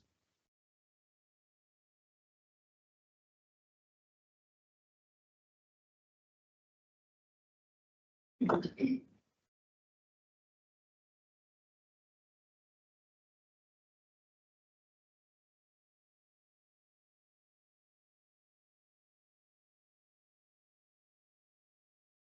looks like their original submission date was May 15th, 2025. With marijuana courier. Just curious as to, we were engaging discussions at that point about extending exclusivity for our licenses. So curious as to whether those conversations might have prompted some folks to decide now is the time I'll do it. So thank you. Thank you. If there are no further comments and questions, Commissioner Stebbins, I will entertain a motion to approve the provisional license of Heritage Club LLC. So moved. Commissioner Roy, do I hear a second? Second. Having been moved and seconded, I'll call the roll. Commissioner Benedon. Aye. Commissioner Roy. Aye. Commissioner Stebbins. Aye. Chair votes aye, it passes unanimously. Madam Chair. Oh, Commissioner Reyes. Thank you, Director Koval. So she sent us all a picture of the slide. So they're included in the active cultivators, but it says does not include MBs. I'm assuming that means micro businesses. Correct, So they're not included in the canopy totals. correct. So we gotta maybe, We can add them, and Yeah. maybe differentiate, we can create a category. okay, Okay, thank you. you're welcome. Okay. Has this been moved for Heritage? I'll entertain. I moved it. I'm not Okay. sure if we had a. Oh, did we vote on it? Did I? No. I can't remember. Anybody who's taking notes, did I get them? All right, I'm just gonna do it again. If I didn't, I did. I will entertain a motion. I will entertain a motion. My fault. That's okay. No, I'll entertain a So motion to moved. approve the provisional license. Do I hear a second? Commissioner Stebbins? Second. Having been moved and seconded, I'll call the roll. Commissioner Benedon. Commissioner Roy. Aye. Commissioner Stebbins. Aye. Chair votes aye. So maybe you got to vote. Double ratified. Double luck. Okay, good. All right, moving on to Wonderland Dispensary and Delivery. The applicant here is Wonderland Dispensary and Delivery Incorporated. The proposed location is 86 No. 1 Kirkland Street, located in Cambridge. They are seeking a marijuana retail license. The applicant received expedited review as a social equity participant. Commission staff has reviewed the application for compliance with applicable laws and regulations and are presenting it for commission's review and vote. Thank you. Any questions or comments about this provisional license? Hearing none. Commissioner Benedon, will you move to approve the provisional license of Wonderland Dispensary and Delivery? So moved. Do I hear a second? Commissioner Stebbins? Second. Having been moved and seconded, I'll call the roll. Commissioner Benedon? Aye. Commissioner Roy? Aye. Commissioner Stebbins? Aye. Chair votes aye. It passes unanimously. And then just have a we move question. on. Oh, Commissioner Roy. So, Manager Defoe, so there's a Wonderland Cannabis Dispensary in Millbury, which I went to, and it's, I highly recommend. It's quite lovely inside. It's Alice in Wonderland. But so this is different though. This is Wonderland Dispensary and Delivery. Yes. They're not affiliated, right? Wonderland Cannabis Dispensary in Millbury and Wonderland Dispensary and Delivery. They have the same. I believe they are. And there's never an issue with them having, it's not our It's not our No, job. so- not our deal, right? Wonderland Cannabis, that's actually a doing business as name. So it's JMK Gardening LLC doing business as Wonderland Cannabis. And Wonderland Dispensary and Delivery is the actual name for this establishment. Interesting. All right. Good. So we voted on it, so I can move on. Thanks. Thank you. Sidetracking us. Commissioner Benedon has a question. I just wanted to very briefly note that of the 8 provisionals, as you said before, we do have 5 that are social equity or economic empowerment, which is great to see. I wish them all success in expeditiously getting to final license. I did note, and again, this is just a small question that from Director Koval's previous presentation, we currently have 13 current micro businesses, and this month alone, we're seeing 3 provisionals for micro businesses. Is that a trend that we are seeing, or not part of any particular pattern? Commissioner Roy has a. So before your tenure here, Commissioner Stebbins and myself, we had heard from numerous micro businesses. I had a lot, literally in my backyard. And because the way it was set in regulation is you could only have that license type. And if you wanted to scale or expand, you had to literally put yourself out of business, like get rid of the plants, transfer the plants, destroy the plants. And who could do that? And so we proposed redoing the regulations, allowing folks to stay in businesses and micro business, and then also scale to other license types because they couldn't get investors. They couldn't get, it was a bridge to nowhere once. It's a low dollar. And the intent was right, like to easier access to get in, but it just didn't. It was, they were all either surrendering or expiring, and we said something's wrong here. And so maybe that's a result of that. I don't know. Commissioner Stebbins? Great question. Just to piggyback on Commissioner Roy's answer, certainly allows them to scale with the changes we made to the regs. Maybe we're also seeing some interest because micro business licensees will be eligible for social consumption. There could be another element to it, but probably between those. Yeah, that's a very good point. Yeah. Thank you. All right, so KG Collective LLC and Mainly Productions LLC will be voted on as a group. Commissioner Roy, I'll entertain a motion to approve these two final license recommendations. So moved. Commissioner Stebbins, do I hear a second? Second. Having been moved and seconded, I will call the roll. Commissioner Benedon.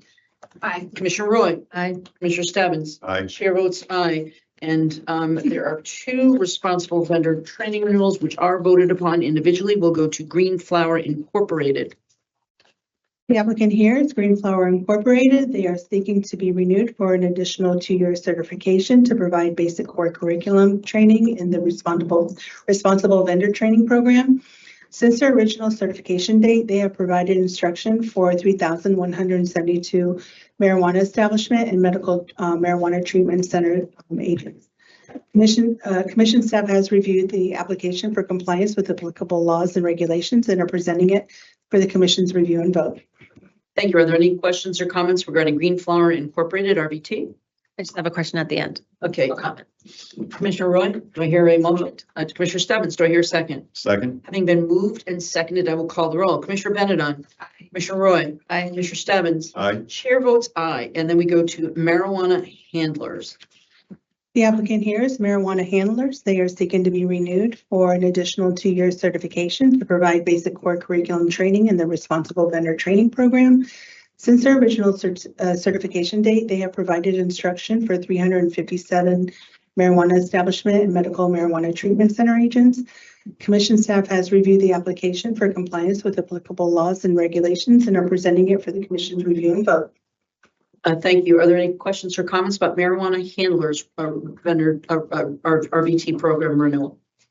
Hearing none. Commissioner Benedon, do I hear a motion to approve the renewal of marijuana handlers RVT? So moved. Do I hear a second? Commissioner Stebbins. Second. Having been moved and seconded, I'll call the roll. Commissioner Benedon. Aye. Commissioner Roy. Aye. Commissioner Stebbins. Aye. Chair votes aye. Passes unanimously. Thank you very much. Thank you for Great having work, and I me. know you guys are I just have a question scrambling. Commissioner Roy. on RBT before you go. Not done yet. So over the past year, I had had interactions with, one of them was at the red tape removal working group meeting, where licensees hire folks with cognitive disabilities. And I know we've had Mass Ability here, Commissioner Stebbins invited, we had a representative from Mass Ability. And part of our mission is to make sure opportunities are availed to persons with disabilities. And so RVT poses a serious, significant challenge to folks with cognitive disabilities. And one licensee says, I work with an agency and I have 4 people on staff, and they applied for a waiver for these individuals on RVT and were denied. And so I think a special accommodation, if they are Mass Ability certified with a cognitive disability, I think, I don't know if you need a directive from us, and I don't know how my colleagues feel, but they're doing tasks that, you know, that are limited to their cognitive ability. Yeah. And these courses are all about judgment. And so I don't know what your thoughts are. I don't know why those were denied. I don't know how we can perhaps relook at this issue and help folks with disabilities who want to be productive citizens. And we have these employers willing, you know, hiring them. So I don't know what your thoughts are. Definitely. No, I agree with you. Waivers typically go through our enforcement council team, so I would have to circle back with that team to kind of understand the rationale behind the denial of the waiver. It's not something that would have come before licensing, but I definitely agree with you. Yes, that there are disabilities. Is this something that, I mean, I don't know if we need to gain consensus or we need to make a motion. But, and then maybe we can put this on a shortened, on agenda for another meeting, but it does seem like, so if we can just to, EC staff, just ask them to look at this. This is part of red tape reduction, but I'm not sure if it is in regulations that you have to do this, but there are Or we might, opportunities you to might switch waive, it to and a May too, right? From a Right. shall to a May. That would also provide an opening. But I'm just talking about in the short term, because obviously going from shall to may is going to require a regular. It's going to take time. But also, as Commissioner Benedon aptly pointed out, which I hadn't thought about before, talking about enforcement is sending a message. And I don't know if we need to make a motion or we need to gain consensus or how formal the directive needs to be from the commissioners. Again, not speaking for my fellow commissioners and assuming people are going to want to absorb and digest this before we do anything like that. But if we can find out, do we need to make a motion? And this was also something for another conversation about as we are looking at doing red tape removal. And I know that you have, are suggesting, and again, I would like to meet with your teams to get the intake from you, the experts, about where might we look at some of those opportunities to remove red tape. But in terms of providing direction and guidance to give you guys, I won't say cover, but to give you the comfort that if you don't enforce this particular provision or that you allow waivers. We want to make sure that you're comfortable doing that.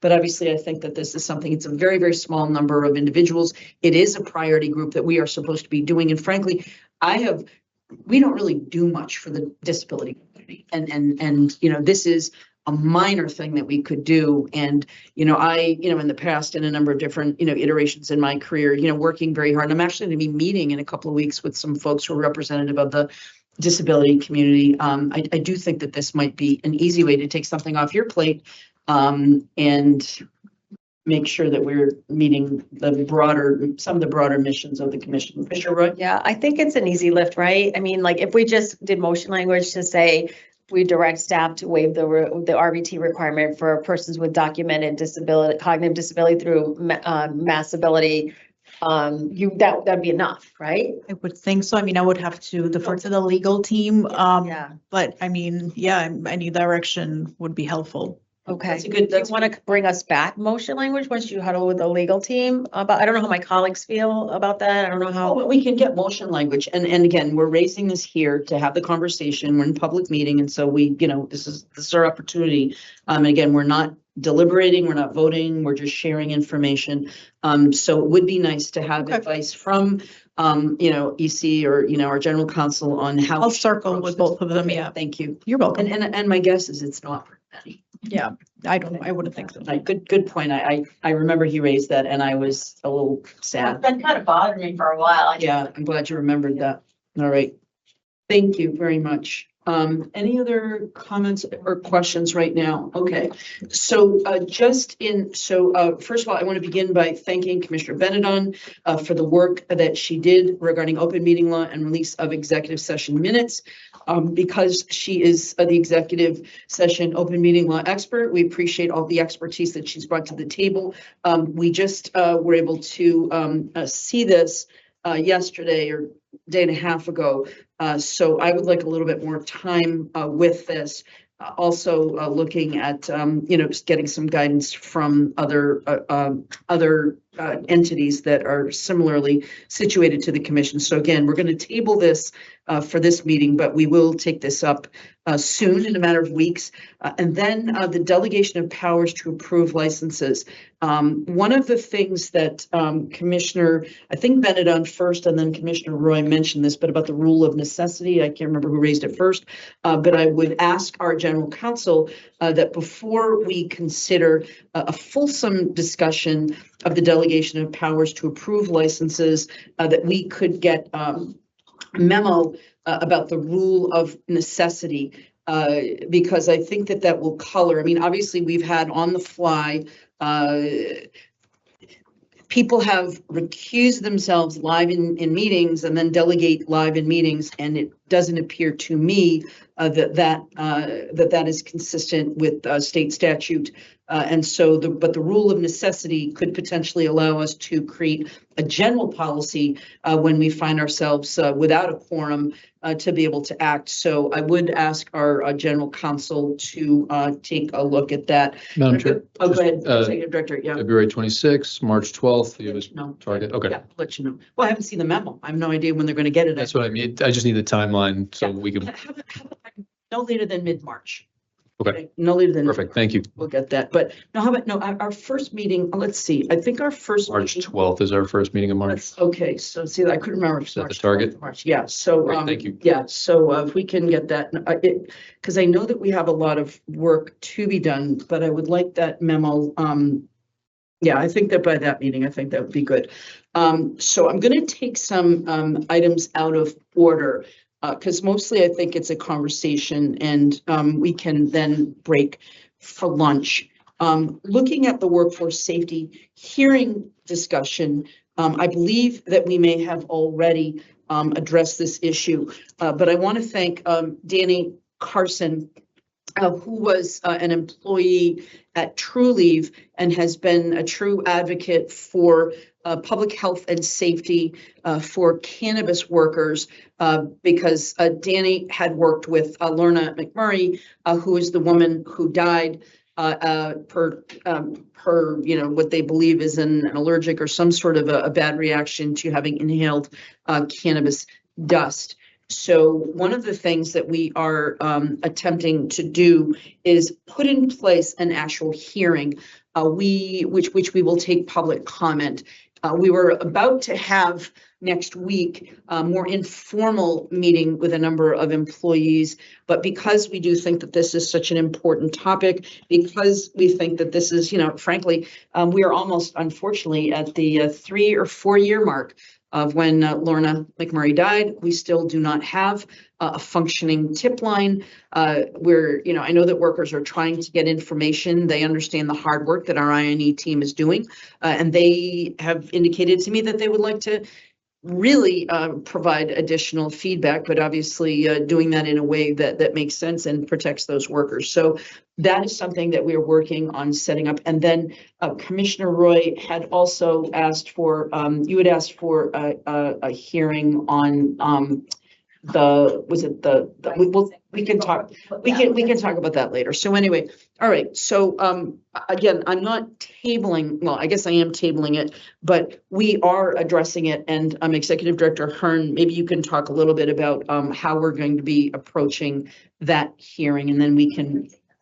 I don't know if we have a date yet. We're looking at some dates. Madam Chair, and again, to Commissioner Roy's point, we'll come to the licensing freeze too. I think if we want to, we'll probably try to triangulate one day, working around what is a busy schedule for the chair and commissioners going into budget season. And so we'll try to give some options and then work through the chair to potentially do multiple things on one hearing date. Yeah, I mean, I think that if we can, again, it saves the wear and tear on the staff and making sure, and we love our state troopers in the back of the room, but it obviously saves a little money for one less staff that we have to do that. So anyway, I just want to let the folks know who are very concerned about workplace safety that we take that very seriously as well, and we're looking to take some concrete steps to figure out how we can both protect workers, but frankly also protect licensees and businesses, because everyone that I've talked to from the sort of license, business owner side, they're also concerned about public health and safety, and they're concerned about making sure that their employees are kept safe. So whatever we can do to come to find some solutions, continue with some research, we'd like to do that. So with that, okay, I think that it is appropriate now to, excuse me, I'm sorry, to move. It's 12:25 now. Do we think we can come back by 1 o'clock? I know that some people do order out, so I'm hoping that their lunches are here. So does everyone think this is an appropriate time? Okay, so why don't we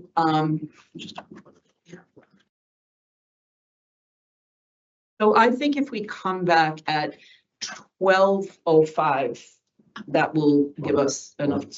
Go ahead. 105, sorry. right, thank you. So I'll entertain a motion, Commissioner Roy, to recess until 1:05. Do I hear that motion? Commissioner Stebbins, do I hear a second? Second. I will call the roll. All those in favor say aye. Aye. Opposed? The ayes have it. We recess until 1:05.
Right.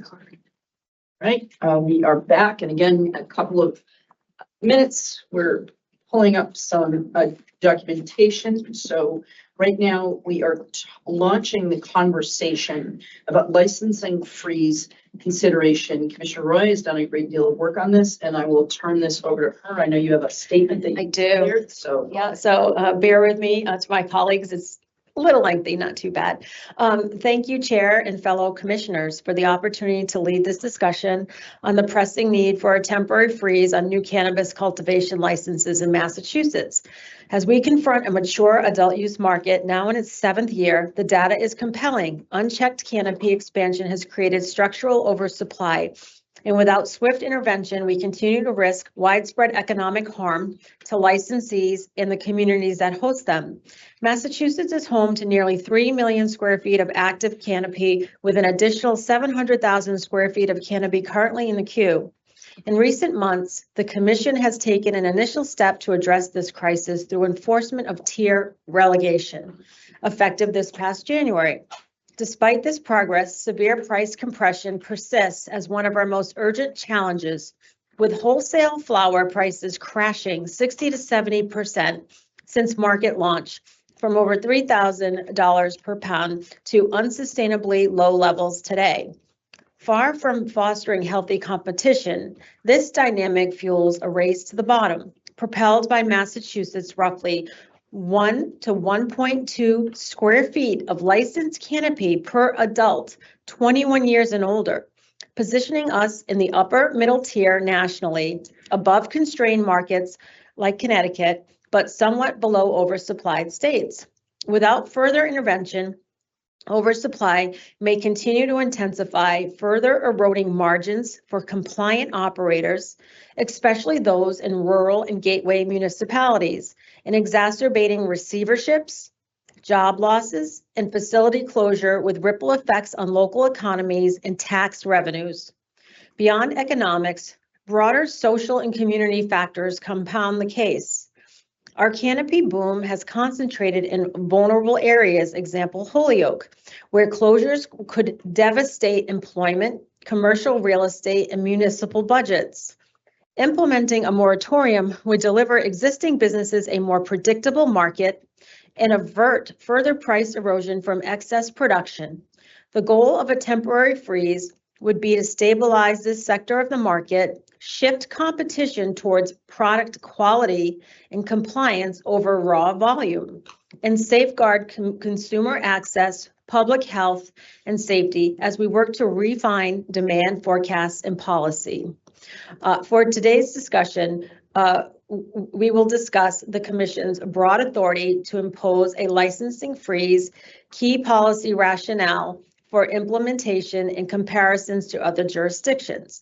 I will also read into the record an executive summary drafted by AGC Erica Bruno titled Commission Authority to Implement a Licensing Freeze, and finally present motion language to my colleagues for their consideration and vote of scheduling a public hearing on this important matter.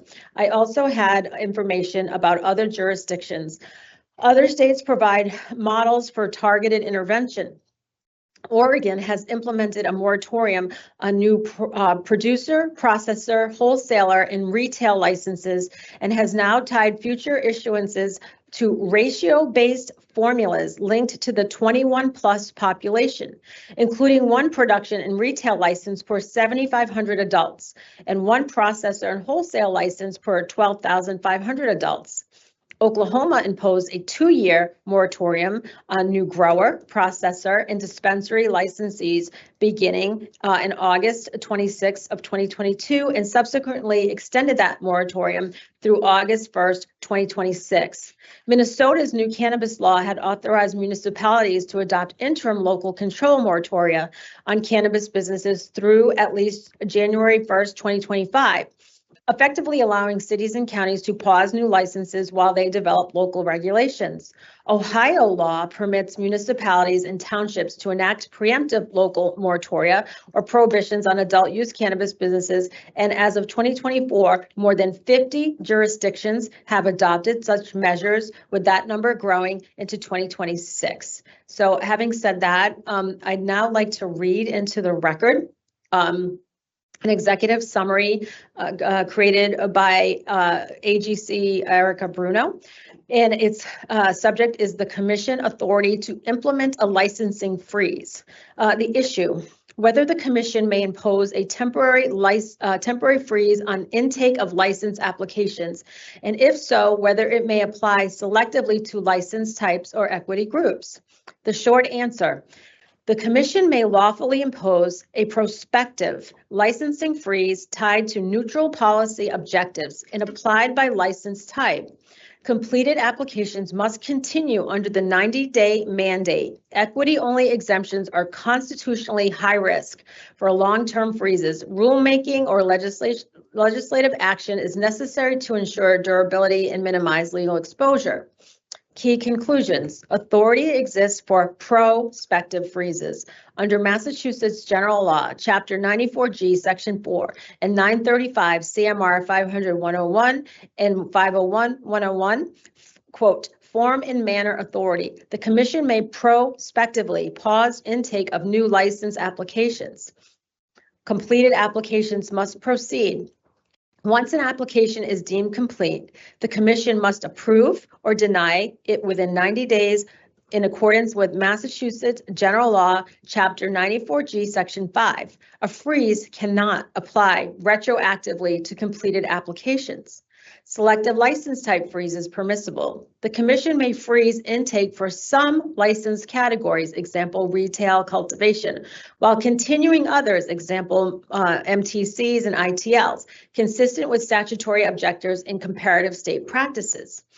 Equity-only carve-outs are legally risky. Limiting intake exclusively to Massachusetts-based equity categories, EEAs, SCPs, SEBs, DBEs, likely violates the Dormant Commerce Clause, given recent federal cases invalidating residency-based or residency proxy criteria. Short-term versus long-term freeze. Short-term pauses may be adopted by the Commission by Commission vote as an exercise of discretion. Long-term freezes should be implemented through Chapter 30A rulemaking, regular or emergency if justified, to avoid, quote, underground regulation challenges. Recommendations, policy rationale. A licensing freeze should be framed around neutral, non-discriminatory objectives, such as market stabilization and prevention of oversaturation, ensuring adequate testing infrastructure and public health safeguards, managing administrative capacity and geographic balance, reassessing whether equity objectives are being achieved. Equity applicants should continue to be supported through non-discriminatory mechanisms, priority review, technical assistance, and capital access. Procedural path. Immediate step, short term. Commission may vote to temporarily suspend intake prospectively with clear scope, effective date, and exemption for completed applications. Durable step, long term. Commission should intake rulemaking or emergency rulemaking if justified to codify the freeze and minimize litigation risk. Legislative engagement. A freeze could prompt the legislature to enact explicit moratorium authority as occurred in Oregon. And so let me pause there and I will pivot to the slides that I have prepared and then go through them. And I want to also thank Executive Director Ahern, who's worked with me on this topic. I'm sure all of us has heard in our travels about prices plummeting, race to the bottom, and market saturation. And as other jurisdictions have done, I think this is a very timely discussion to have. And if we could pivot to the next slide, that would be great. Okay, so here we go. It's kind of what I recapped on in the memo. Okay, jumping ahead. Okay, I'll give this slide to the Executive Director. Madam Chair. Oh, please, thanks. Thank you very much. On your presentation. Thank you very much. Oh, you're welcome. Thanks, everybody, and Attorney Bruno for. Yes, taking yeah. care of this. I will, obviously, in the interest of time, not go through all the data. Obviously, you get presented this data quite a bit as you did earlier today.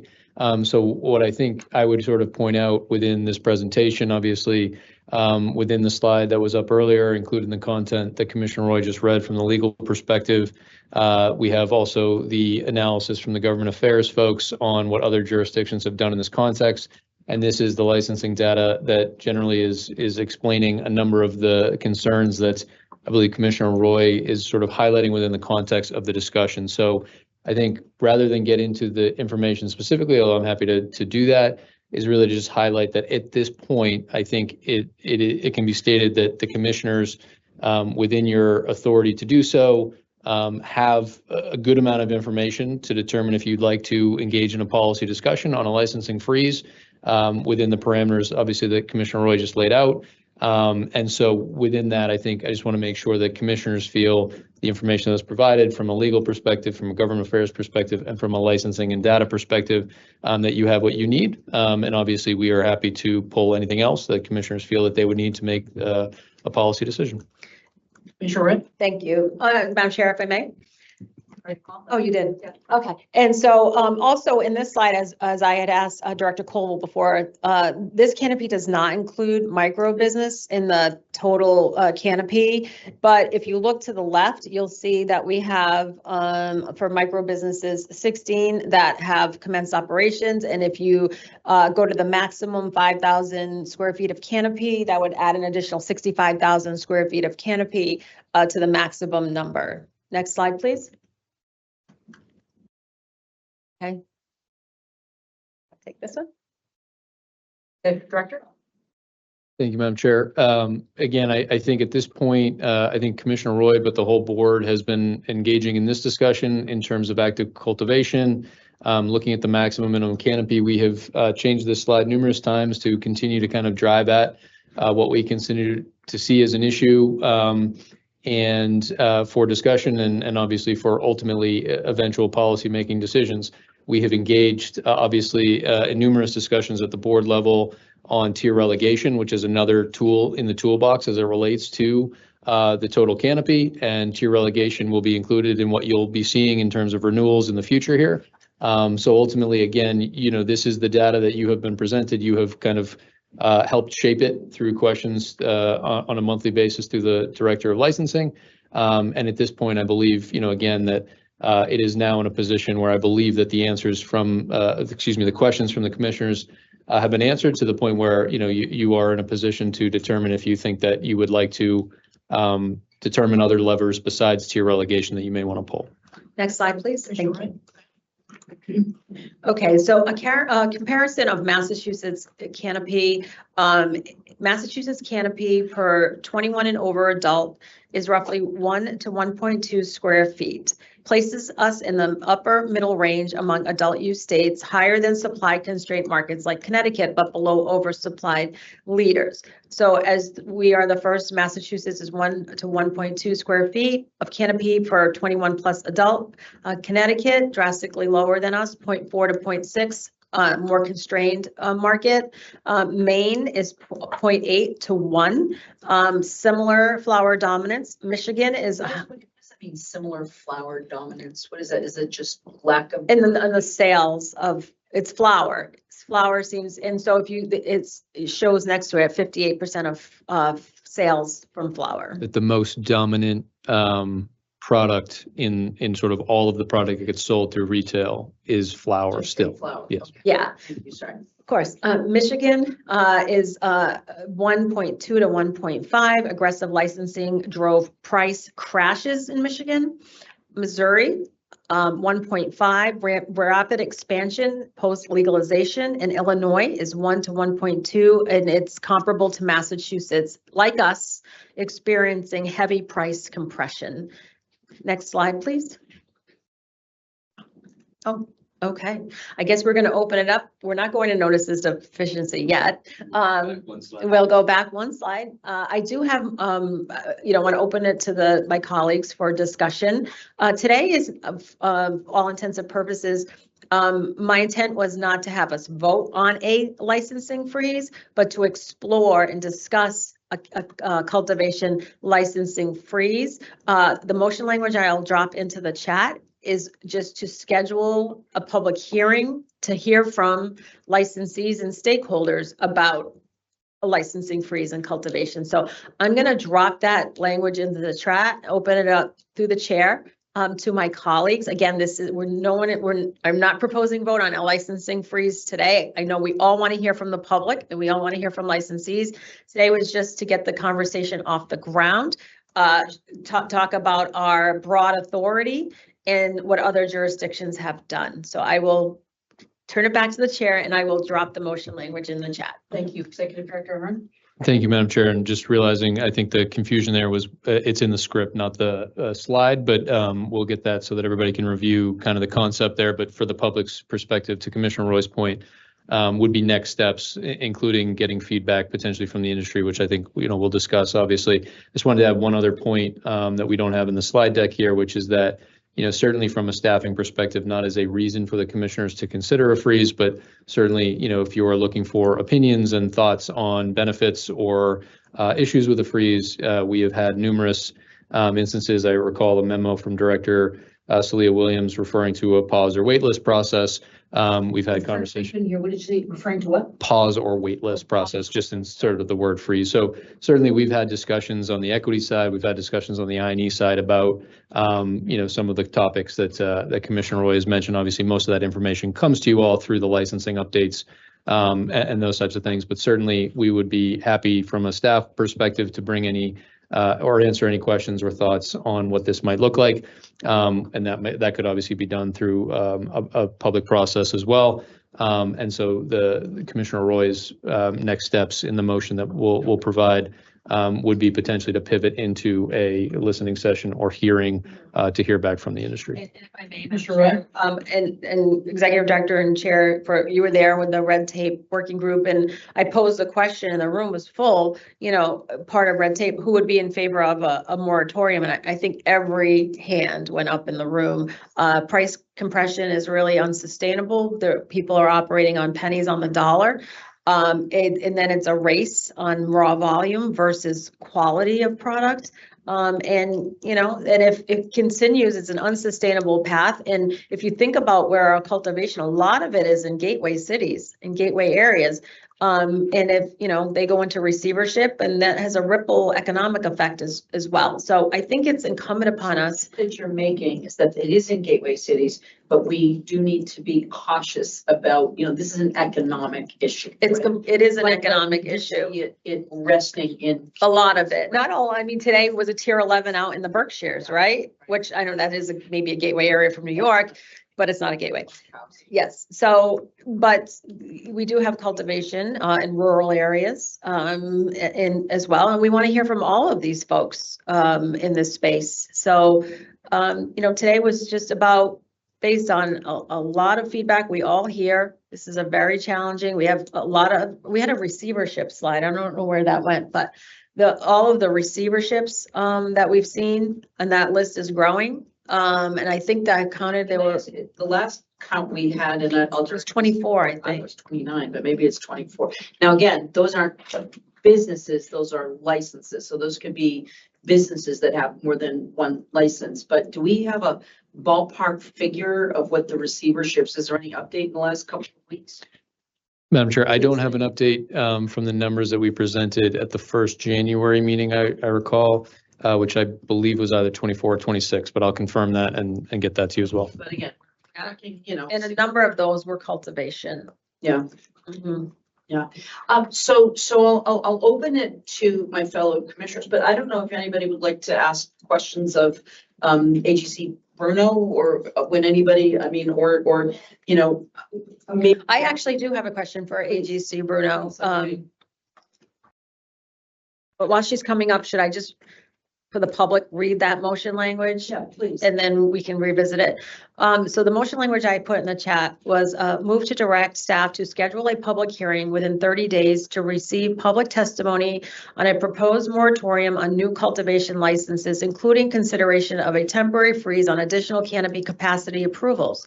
The public hearing shall also accept testimony on the potential extension of such moratorium or freeze measures to other license types, including craft marijuana cooperatives, product manufacturer, and micro businesses as informed by current market data on supply, pricing, and operator viability.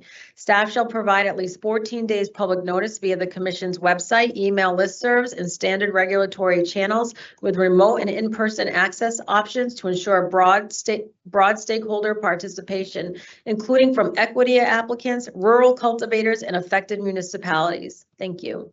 Thank you. And I'm just sort of looking, I'm looking at 30 days.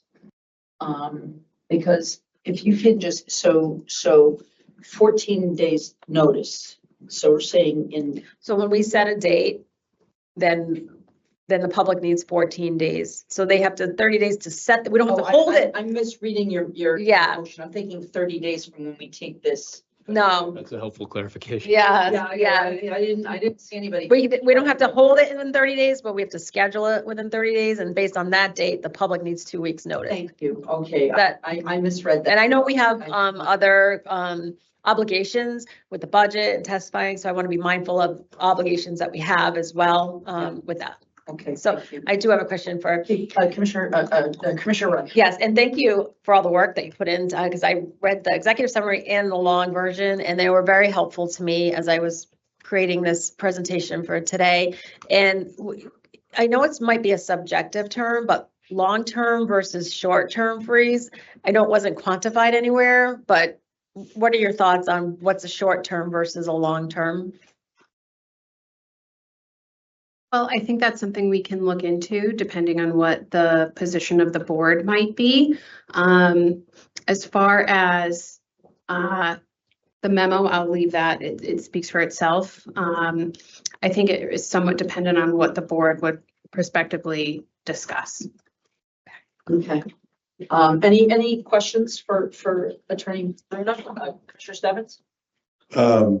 Attorney Bruno or Commissioner Roy? Oh, Both? I thought you had a question. The floor is yours. Either way. Thank you. And more while AGC Bruno is up here to say thank you for the memo. Very thoughtful. Appreciate kind of all the safeguards you outlined, as well as sharing legally where we have the authority to do this if we so choose. If I can, just to pivot to Commissioner Roy, thanks for all your work in doing this. You've long talked about canopy that's currently being used, potential canopy in the pipeline. So is your thinking through this, anybody who's in the licensing process, somebody who's got their provisional, would still be able to move through the process? Yeah, so if I may, Madam Chair. Yeah, please, thank you. So, and I want to bounce this off my colleagues. If you're in the queue, you're in the queue. And basically, and I also believe we should give a ramp to say 60 days to get into the queue before we stop the intake process. So folks would have perhaps 2 months if they're thinking about it to start the process. The folks in the queue are fine. And obviously the folks that are licensed are fine. So it would just be the intake process. If we decide this is something that would provide sustainability to this sector of the market, and quite frankly, this affects all sectors of all parts of the supply chain. And if it's something that we're inclined to do, we would have enough of a lead up. And, based on statute, if an application is complete, we have to follow the statute. We have 90 days to approve or deny. But this also brings me to our red tape removal, because some people may be thinking and dreaming, and then we give them 60 days to get into the queue. But this may also have an impact on, let's say, whether or not you have to have a piece of property or a property interest, because, ensuring that someone is not you know what I mean? Saying, I've got to get in the line, Right. but then all of a sudden, we're going to be requiring them to start paying rent. So I just raised that. It's just the thought that came to me that making sure that when we do this, if we do this, when we create a queue, thinking about the sort of cascading I agree. impacts that Yeah. we can then dovetail with our. I agree with that. reductions. So I don't want to destroy anyone's dream, but also, we think that this might be something that could be helpful to everybody's dream. So, Exactly. all right, so go ahead, Commissioner Stebbins. Thank you, Chair. Thank you, Commissioner Roy. Just quickly looking through your motion, I know we have data on supply. We obviously have data on pricing.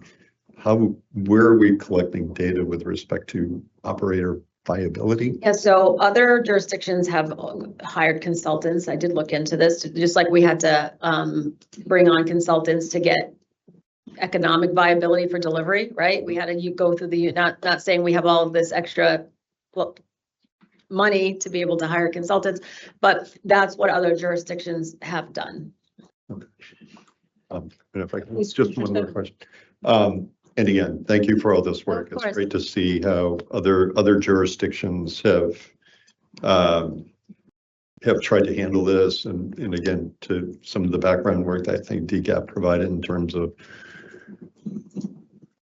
some precarious legal positions that some of our other jurisdictions put themselves in. I think as we move along and consider this, we need to be clear about, metrics for establishing a freeze if we decide to go that route. And then how do we evaluate those same metrics if we decide to unfreeze the application process? So just some initial concerns, but greatly appreciate the homework on this. Commissioner I agree. Benedon, do you have a question or a comment? Oh, I'm sorry. Commissioner Benedon, yeah. Go ahead, Commissioner Yeah, Benedon. thank you, Commissioner Roy, for this very thoughtful. And thank you. Thought-provoking presentation. I had just a couple of remarks. One thing that I found this comparison of Massachusetts canopy chart to actually be very striking, in part because when you look at the states that have comparable or higher square foot based on the population, those are actually states that are surrounded by states that lack legal cannabis. So it actually probably overstates canopy, Right. if you figure that. And that was us at one That point. Michigan is also supplying Indiana. And, so I thought that was. If I may just piggyback on that comment, that's so accurate because when Massachusetts was the first state east of the Mississippi to approve the votes to legalize adult use, and I asked my presentation about a map, and we were the only state in all the New England states, none of them had adult use. And so now fast forward, all have adult use except New Hampshire. So right? And so there's not the need for people from New York to come over, from Connecticut to come over, from Rhode Island to come over. And then we still have all this supply and less demand. Yeah, exactly. So it would make these numbers even starker. It would.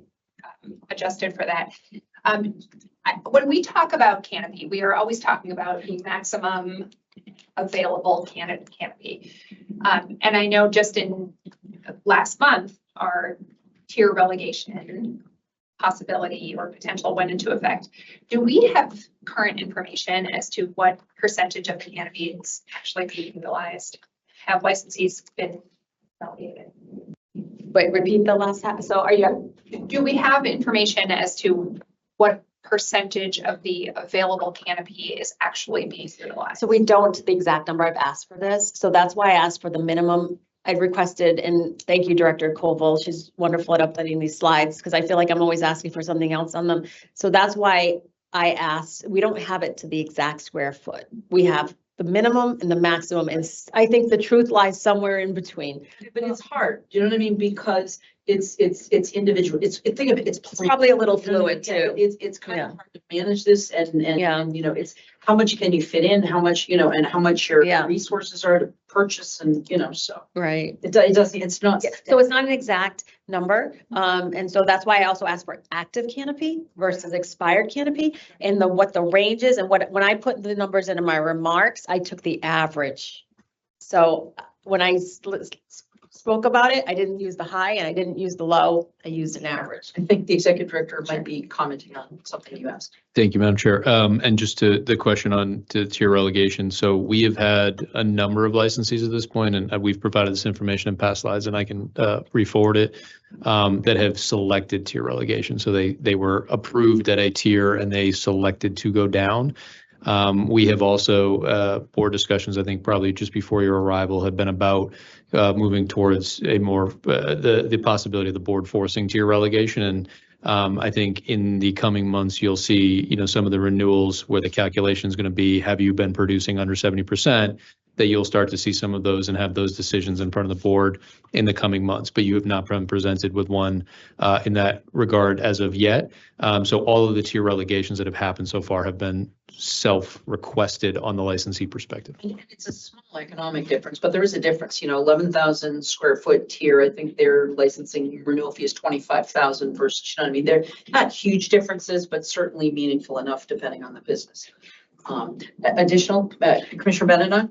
Yeah, and we also know it's the case that even using the minimum numbers might not accurately paint the picture because, again, to the executive director's point, we know that there are licensees who are producing below even their minimum. And it would take a year for them to be up for renewal and to potentially relegate to a lower tier. So we will have, it sounds like we will have a better sense of that data. Also, the micro business canopy is not in this. Right. And we just approved more micro business today, which will be more canopy coming online. And we gave them the opportunity to grow their canopy size without having to, So we've allowed people to enter the door for the least amount of expense, and then Giving them left that room. door open to them, for them to grow the business. So Commissioner Benedon, please. My last point on this, I was really struck by something that you said in your presentation, and I wrote down that you said the focus should be, the goal would be to shift the focus from volume to quality. And I think that that's a really excellent point. And I'm wondering if you have ideas on how that would work for the industry and how that is monetized. Like a cultivator, how do they? So Yeah. we always talked about down the road if there's the scheduling and what that would mean in Massachusetts. And and if product could ship across state lines, how could we compete with Oregon and California? But if Massachusetts was boutique type cannabis or craft type cannabis, because there's not this, if you're operating on pennies on the dollar, you don't have a lot of room to play with, and it's raw volume versus quality. And also we're worried about, we're gonna have more discussions on inversion. Okay. And right. Testing. And so exactly, and consistency. And so we want to step up robust oversight over ethanol perhaps and other things. And also we want people to be successful in this industry. And we're not hearing a lot of success stories. As a matter of fact, I hear is the opposite. And when we get calls, it's not like I'm doing great and I'm making a lot of money. It's I'm barely making it and I don't know if I'm going to make it. And the receivership list is growing and all arrows point back to too much flour in the supply chain. And in the quality comment, it's also in a race to the bottom. If this does become nationalized, we're not going to beat Oklahoma. No, I mean, we're not gonna, we just, we just can't. we don't have the weather like Well, California. exactly. I mean, they have more, there's more seasonal, there's more opportunity for outdoor grow, but also, and so giving these licensees a pause to be able to, and again, pausing also while we work at helping them reduce cost and overhead so that they can stabilize. I mean, we don't know what's going to happen with 280E on the federal level. I mean, that is something that's important to all licensees. But if we can find ways to make them more profitable by reducing overhead, that also allows them to kind of regroup and focus on quality. But I think that it'll allow people, and this is also, again, we know we don't take a position on the referendum question, but the answer that I have always given when I'm asked, what's your position on the referendum question, says, my job is to make sure that we have, we are properly regulating, and that, in an unregulated market, you don't know what you're going to get. So this actually goes towards making sure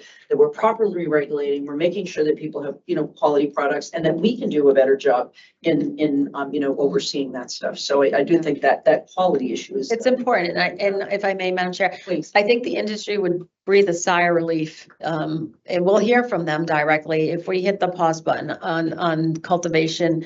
And I just think right now it's trying times out there for a lot of these license, and all of them, all the way up to retail. Everybody in the supply chain is feeling it. So anyway, I hope I presented enough information. It was just to get the conversation off the ground, and ultimately, and I've always said this, hearing feedback and testimony from stakeholders, licensees, the public at large is critical to informing us in policy. So I don't know if there, Attorney Bruno, do you have anything else, any other commentary, or? I have a question, another question for Attorney. Thank you. Flowing from this conversation, in that memo, you had talked about the dormant commerce clause, and we've had some rulings now, a number of them, different circuits, and questioning residency requirements. And you had said perhaps we should think about decoupling residency requirements on our equity while stepping up in other ways, perhaps that are even more impactful. I just want to get your thoughts on that, and this is a conversation for another day, but just high level thoughts on why you put that in the memo and why we should consider decoupling residency requirements. If I may, Madam Chair, thank you. I would just like to specify that that is privileged and confidential information, so I'm not comfortable speaking to that without waiver. What's The legal advice contained within the memo. So I'm just not comfortable answering that question. We can certainly speak to that more so offline. All right, I would like to entertain a motion to waive the privilege. Right. I mean, so we can talk about this Yeah. conversation, if we can't talk about a legal memo. Madam Chair, I think on this particular topic, I would say that dormant, not the public board book, but the dormant commerce clause specifically to the question on this, I think we would want to probably separate and have a separate agenda item on for related to the equity programming. Is that? Okay, I didn't realize it was not for public discourse, so. I think we went through the executive summary, I think was Yeah. appropriate and was on the slide. And so I think just the memo and then also the dormant commerce clause, I think specific to this particular question, I think is probably better as a separate agenda item. I just have to state, okay, how do we, okay, so I don't know how we do our jobs. If we get these legal opinions and then we can't Talk about it as a talk body. about it in public meeting. We are public agency. These are public attorneys. I mean, if someone actually sent a records request asking for this legal opinion that we're about to use to color our conversation in hearings, you're telling me that this would not be released under a public records request? Madam Chair, if I may, I can't speak to this particular instance. I'd have to think a bit about the context, but generally public records requests do attorney-client privilege is generally protected under the public record. But explain to me how, if this is a memo, okay, this is a memo, this is a legal analysis, right? We're not in a lawsuit. There's no adverse parties. And we have to have a conversation about this publicly, yet we can't fully and fulsomely speak about this? Where is, okay, So I would entertain. If I may, though. Privilege, I don't know. When we do receive a legal memo and there are recommendations, we're confined to open meeting law, so we can't talk about it, like. If I may, please, we'll let these. So I would just clarify as well, the executive summary, which you've read and we're discussing, is probably, again, we can have that conversation, but ultimately we're discussing that. It is in the packet. what I think the dormant commerce clause for two reasons. One, being in the memo and also separate from this agenda item. This memo is, this summary is based on legal opinion. So at what point does it extend from an executive summary? I mean, everything that's in the executive summary has been competently and legally researched. So what's the line between what's public and what's secret? I've never heard of this before. I've never heard this. If I may, Madam Chair. Thank you. And again, this is not, I know this is not, all of the work that you've done has been stellar. And then all of the work that you have done about regulatory writing, you have provided us with legal research to flavor and color and shape our regulatory writing. So is that privilege?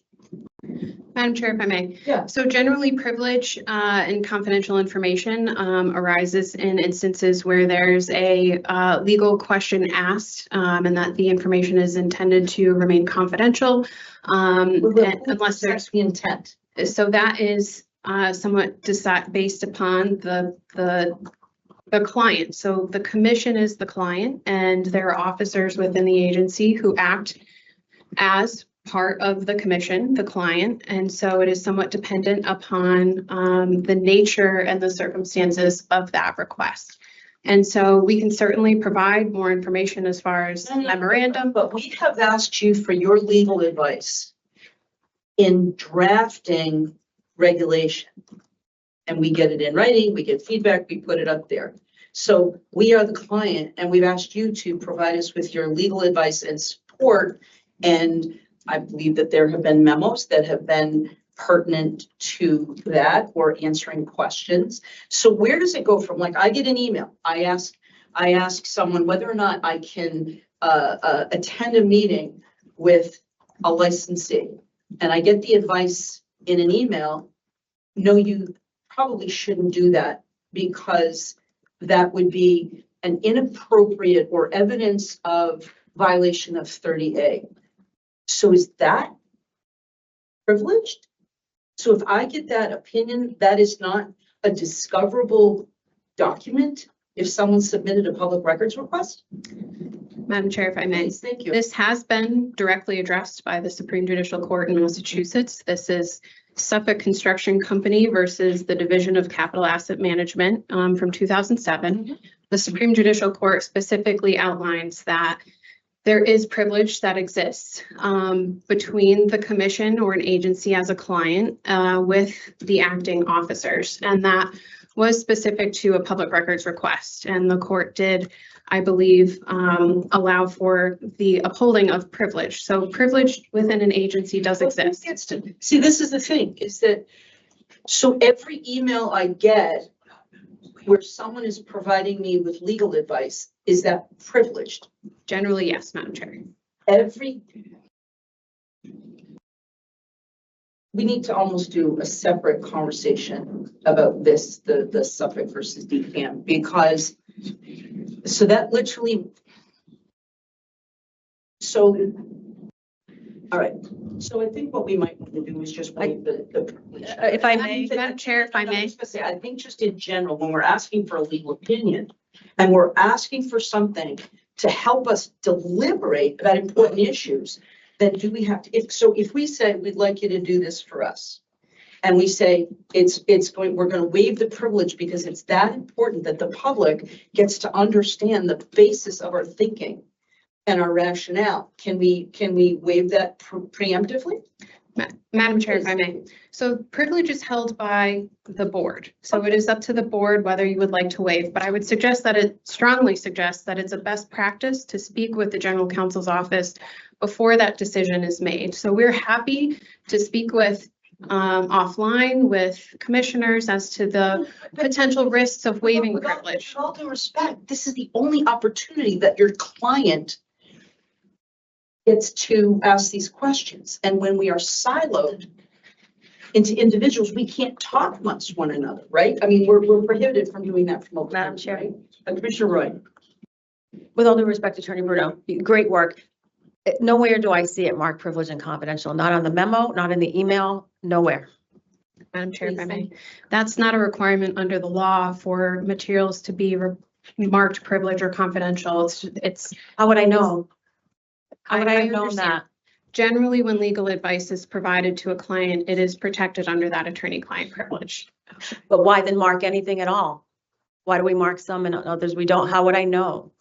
I certainly understand the concern. There may be some best practices, but it's not a requirement under the law that something be marked privileged or Has this ever been raised in public meeting at the Cannabis Commission in the history of the commission? I can't speak to that, Madam Chair. Can we call up the general counsel? Because I'd like to know the history of this, if this has ever been raised before in public meeting.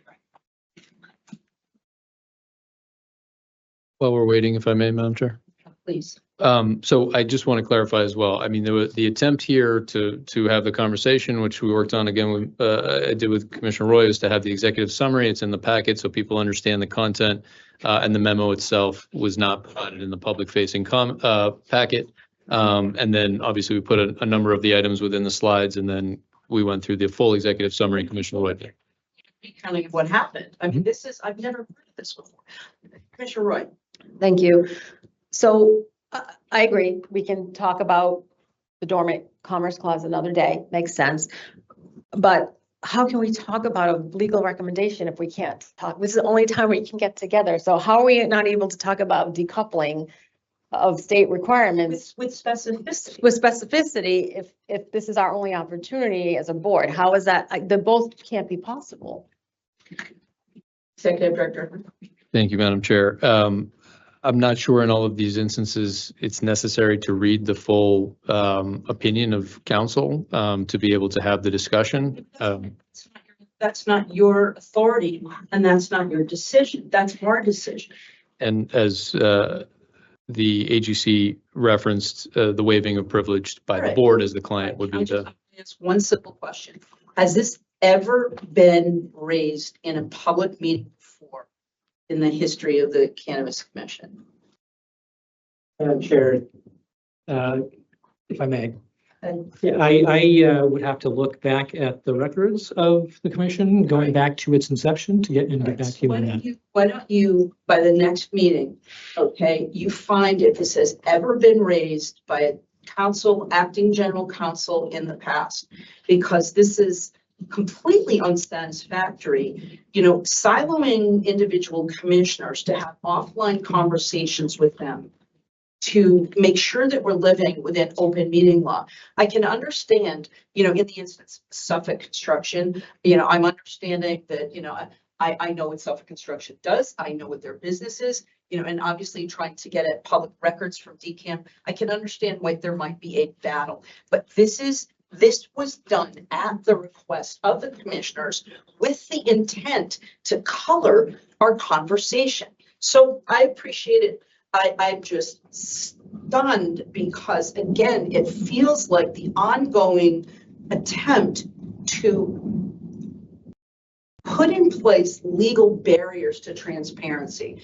And so, again, I'm not questioning the work that has capably been done by Attorney Bruno, but the fact that we can't ask about an individual ruling or case makes no sense to me. So thank you.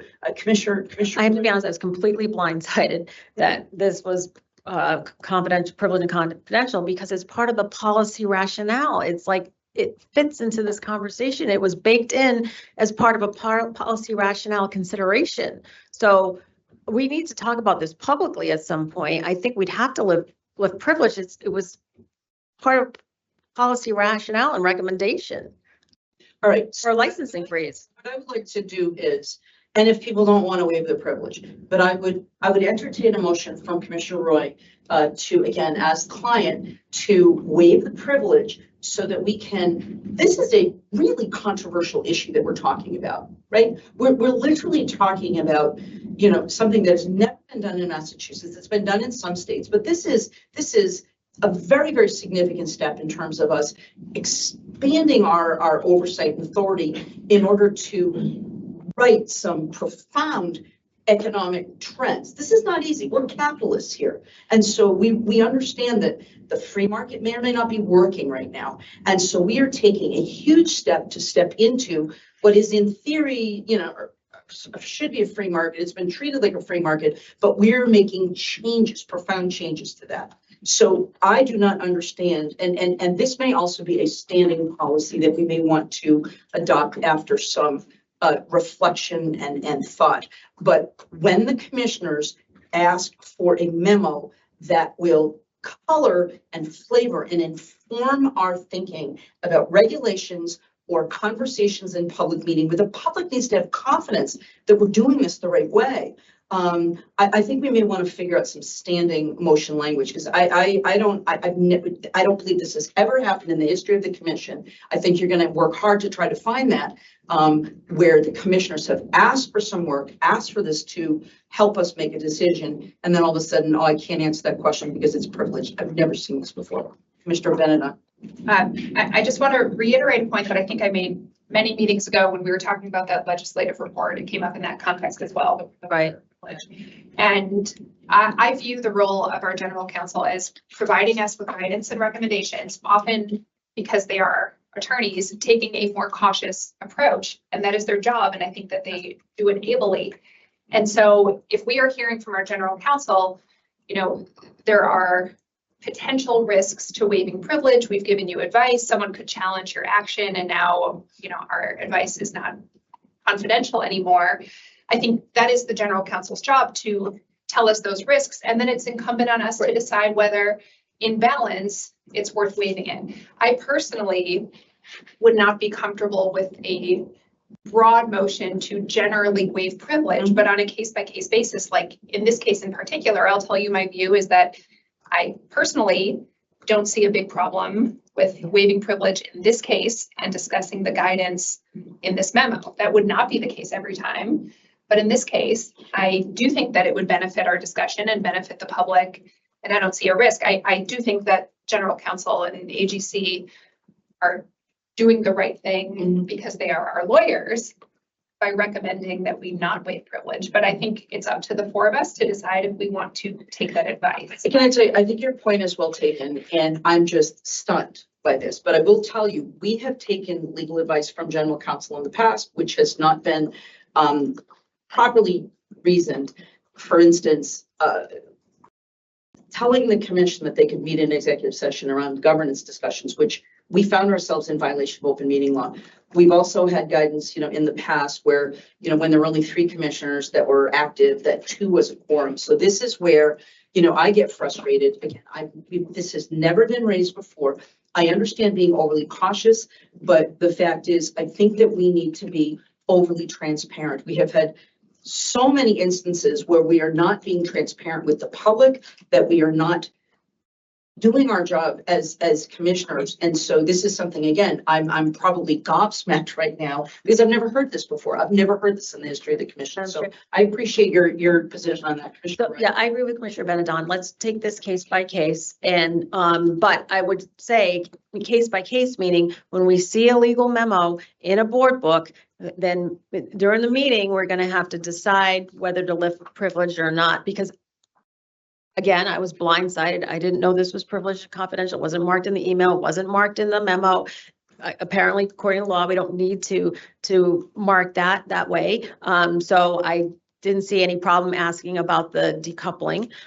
So I would appreciate our ability to be able to discuss this memo in public. If we could do motion language, I can draft some, whatever, or Commissioner Benedon, whoever drafts some motion language to lift privilege around this particular memo, so we're able to have a fulsome discussion, because it was a recommendation and a policy rationale. So one of the things I would direct, because we generally don't get motion language, and I will point out, during one of our earlier meetings in October, where on the fly, Commissioner Roy had to develop a language regarding the extension of licenses, where there was a delineation between license extensions were granted based on host community agreement concerns or just general requests for host community extension. That language was never provided to us And on the fly, Commissioner Roy realized that we had made a mistake, that our legal team had not shared with us. There is a distinction. And so we need to have motion language ready, get it drafted. We shouldn't be doing this on the fly. And what I will suggest is every time we are offered a legal opinion that should be coloring our conversation, I would like to see motion language drafted before the meeting so that we then in real time can consider it and then decide, as Commissioner Benedon says, on a case-by-case basis, we can vote to waive the privilege if we think it's important to our discussion. So anyway, all right, Commissioner Roy, do you? I just need another 30 seconds if, I think Commissioner Stebbins. Commissioner Stebbins, you had a question? Did you want to say something? Sorry, through the chair. Please go ahead first. Yeah, I appreciate the conversation. I do think we need some clarity around it. I will tell you from me, hearing the presentation without getting too deep, I think, into policy considerations that eventually we will use to make a decision on whether to enact a licensing freeze or not, I think is a conversation we should have. But for me, outside of today, I'm just looking to move ahead with Commissioner Roy's motion that she had in terms of creating the public listening session. But I don't feel I'm in a position to talk about waiving the privilege So we today. can do two different things. All right, so how about, if we've had enough conversation here, and again, we can't get the question answered. So we're not gonna I just need 1 minute for this motion language. No, but I mean, do you have additional questions? No, I'd like to vote on lifting privilege on this memo. So I just need, if you want to take a 2-minute break, I just need like a minute to create this motion. Commissioner Stebbins, I'll entertain a motion to recess until 2:25. How about that? So You make moved. that motion, Commissioner Benedon, will you second that motion? Having been moved and seconded, I'll take the roll. All those in favor, aye. All Aye. opposed, we will reconvene at 2:25. Thank you.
Commissioner Bennett, and one of the questions that I have, so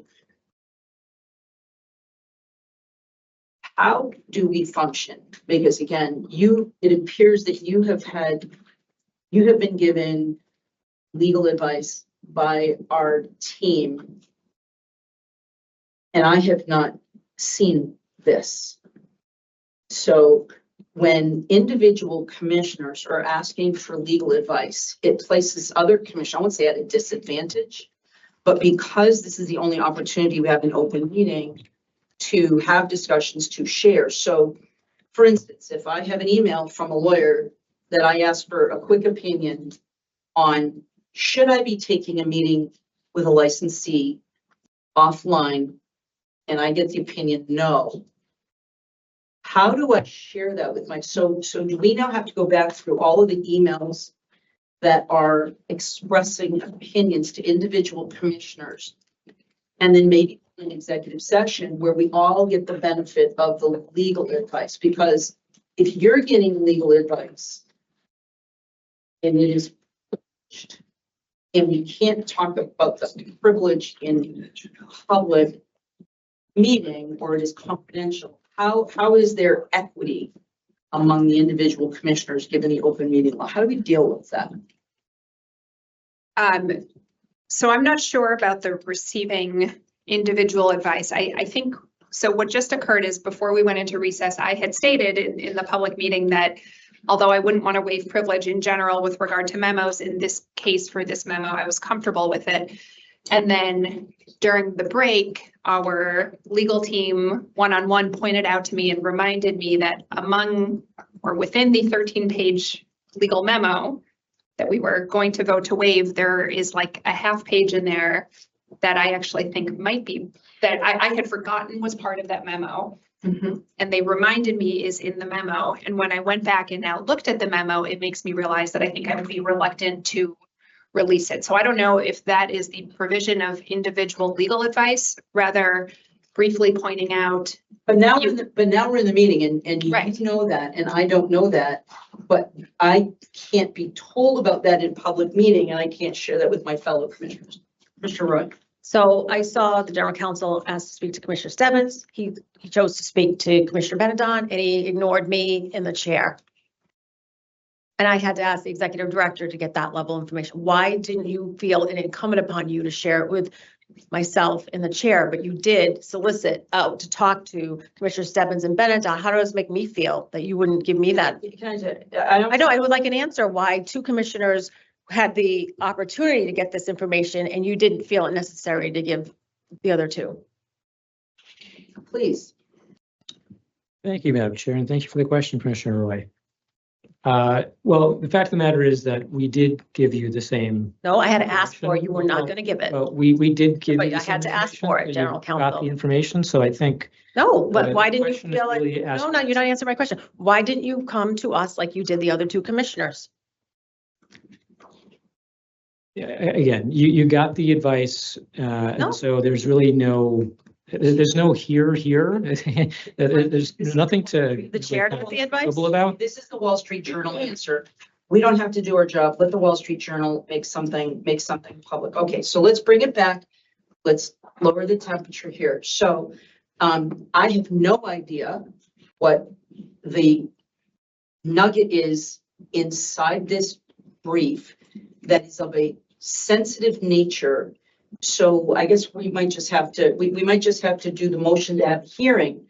I'm going to suggest we might have to have an executive session, maybe next Friday, to discuss this and other matters of how we're receiving legal advice. But before then, before next Friday, I'd like a memo or some sort of an answer, and it can be through the executive director. Has this ever been raised in a public meeting before where commissioners have asked for advice that help them cover regulatory changes? And I still am not sure whether or not the advice that we got from our team working on regulatory changes is also confidential. So this has created a huge transparency question for me. And it I don't know if we're obviously going to be able to wait because I have no idea what you're talking about. And I haven't been given that advice. It hasn't been shared with me. So someone has more information than I do to vote. Someone else has more information than I do to vote. And it looks And I like had to solicit it. We were treated disparately. Two commissioners were treated disparately. And you picked the two that you thought would help you get the vote that you wanted. And you left out two commissioners. You didn't provide it. I had to go through the executive director to get that level of information. That's unacceptable. And also when we discussed the dormant commerce clause, am I supposed to, the information you gave us, say it's my opinion? We can't have a fulsome discussion. I'm going to have to say, this is my opinion. It didn't come from legal because we are going to have to talk about it at some point. So disparate treatment, two got it, two didn't. Clearly, you seeked out two commissioners and you ignored two others. All right, that's unacceptable. Quickly, just. Yes, I just want to say, Madam Chair, that to the extent that you do not know what's in the memo that you're about to waive privilege on, should give you some pause about reading what's in the memo before you decide to waive it. So I think I'll just leave it at that, but the fact that you're even entertaining waiving something without actually knowing what's in there is a problem. I have read the memo. I have counsel. I believed that I could have competent, unbiased legal opinion. I read it and I want to ask questions about it. I didn't draft it. So if I were the general counsel, if I were the capable assistant general counsel and I had done the research and it were my job to do that, it would be my job to explain it. We're about to ask questions about it. So I will tell you that I'm not the legal expert here. I am a recovering attorney, as I often joke. And so it is my job to rely upon competent legal counsel, and I should be able to ask questions. So you're now saying that it's my job to be the legal expert and not understand it. I'm good. We're good. Commissioner Roy and then Commissioner Stebbins, and then we'll move on. I'll speak back to Commissioner Stebbins. Okay, thank you, Chair. And, you know, again, I think to the point you raised, Chair, happy to consider the original motion to schedule the public hearing after hearing Commissioner Roy's presentation. I think it has merit, but I agree with you. This topic, which has come up before, needs for us to think about it in a different context or a different setting. But certainly, I think to Commissioner Roy's point, kind of going forward for all of our benefit, memos that are issued to us should certainly be stamped privileged and confidential kind of going forward. But again, Okay, so it's a good discussion to have, but I'd like to go back to the original motion. longer than any of us. Have you ever had this happen in a meeting before? I don't believe so. Okay. All right. Not that I can All right. recall. All right. So thank you very much. I appreciate all the hard work that you've put in here. And again, I am just stunned and surprised and disappointed because, again, I count on legal counsel to provide advice where I can have a robust conversation in public with my fellow commissioners so that anything we do is publicly defensible. And so I thank you for the work that's been done, and I go to Commissioner Roy, and why don't we, And to the executive director, that was unacceptable, that legal counsel picked two commissioners and ignored two others to try to sway their vote, to give them information, and didn't approach us. And that goes through you because he reports to you, and that is unacceptable. Can I tell you, let's, I think we're done. I think we've gotten our answer, and the answer is, if you don't understand it, you can't ask questions about it because you should be smart enough to know the answer. So I'm not smart enough to answer. That's why I'm asking the questions. So Executive Director, thank you very much. I appreciate it. We're good. Thank you. Executive Director. Thank you're you, not Madam recognized. Chair. I just want to note, obviously, that we did have a bit of a discussion here, and I just want to clarify as well for the public and others that the executive summary is specific to the topic that we had on the agenda. There's items within the larger memo that are not specific, and so in that instance, that's generally what I think we're discussing here. I do agree with Commissioner Roy's point that there will be other discussions in the future, and we can tackle that, I think, to the chair's point on coming back to the overall issue, but that the executive summary is specific to the topic here, and that's what was presented and was reviewed within the presentation. Commissioner Roy? I'd also, Thank you. You guys are all set. Thank you very much. do we, do at some point need motion language to direct the general counsel to provide all commissioners the equal amount of the same information? Because that's I not, think that we'll discuss that in yeah, executive session. and that goes to the executive director. Yeah, executive director. So, Madam Chair and Thank you. Commissioner Roy, through You guys are all set. It's through the good. chair. We're gonna get you today, so we're going to have to take this to executive session. So I thank you very much. I thank you for the work that's been done. I would note, and I'm happy to discuss further, as we move forward. I do think, to the point earlier about having motions prepared and those types of things, I'm certainly looking to do as much preparation going into these meetings as possible. And I've found myself, as well as was referenced, working with Commissioner Roy on motions. The more information that we have going in and the more prep that we can arrange in advance, the better. In certain instances, it's always preferable that we do have time for commissioners and general counsel's office prior to the meeting. And so I think that that's something that we can certainly work on. So I think that's the best that I can answer your question. Again, I just want to, state for the record, and we can move here, the longest standing commissioner here has never heard this happen before either. So again, I understand that we can lawyer up, we can legal up, but the fact is this has never happened before as far as I can see or as far as I ever observed. And so that we have asked for information that colors an important regulatory debate and discussion. There are cases that are referenced in the executive summary that we need to be able to ask questions. So what if there's something in that executive summary that I find troubling, has missed something from the ultimate memo, and I can't talk about it? I can't say, wait a minute, where did you get this from? What did you research? What's the case? I can't ask the question. And so I'm now being asked to, in essence, fly blindly, or as I was just told, you're not a smart enough lawyer to read the brief and understand it fully without asking questions. Because if I understood this fully, if I understood the research that had done, if I were a better lawyer, I wouldn't have to ask anybody to come up and answer questions. So, please, thank you. Thank you, Madam Chair. I don't necessarily obviously agree with that summary there, but I would just say, I think you've just clarified what I was hoping to get clarification on, because you've asked us to come back and review the history here. So we have waived privilege of attorney-client privilege documents since Attorney Benedon has been here. She referenced that earlier. So that's not the question of waiving. Your question is more when there's an opinion related to specifically policy. We get legal advice and opinions in emails all the time. Can I do this? Can I do that? Commissioner Roy, you went on a podcast and you were given legal advice to file a disclosure. You went on the same podcast, yet you were not required to file disclosure. So we got disparate legal advice.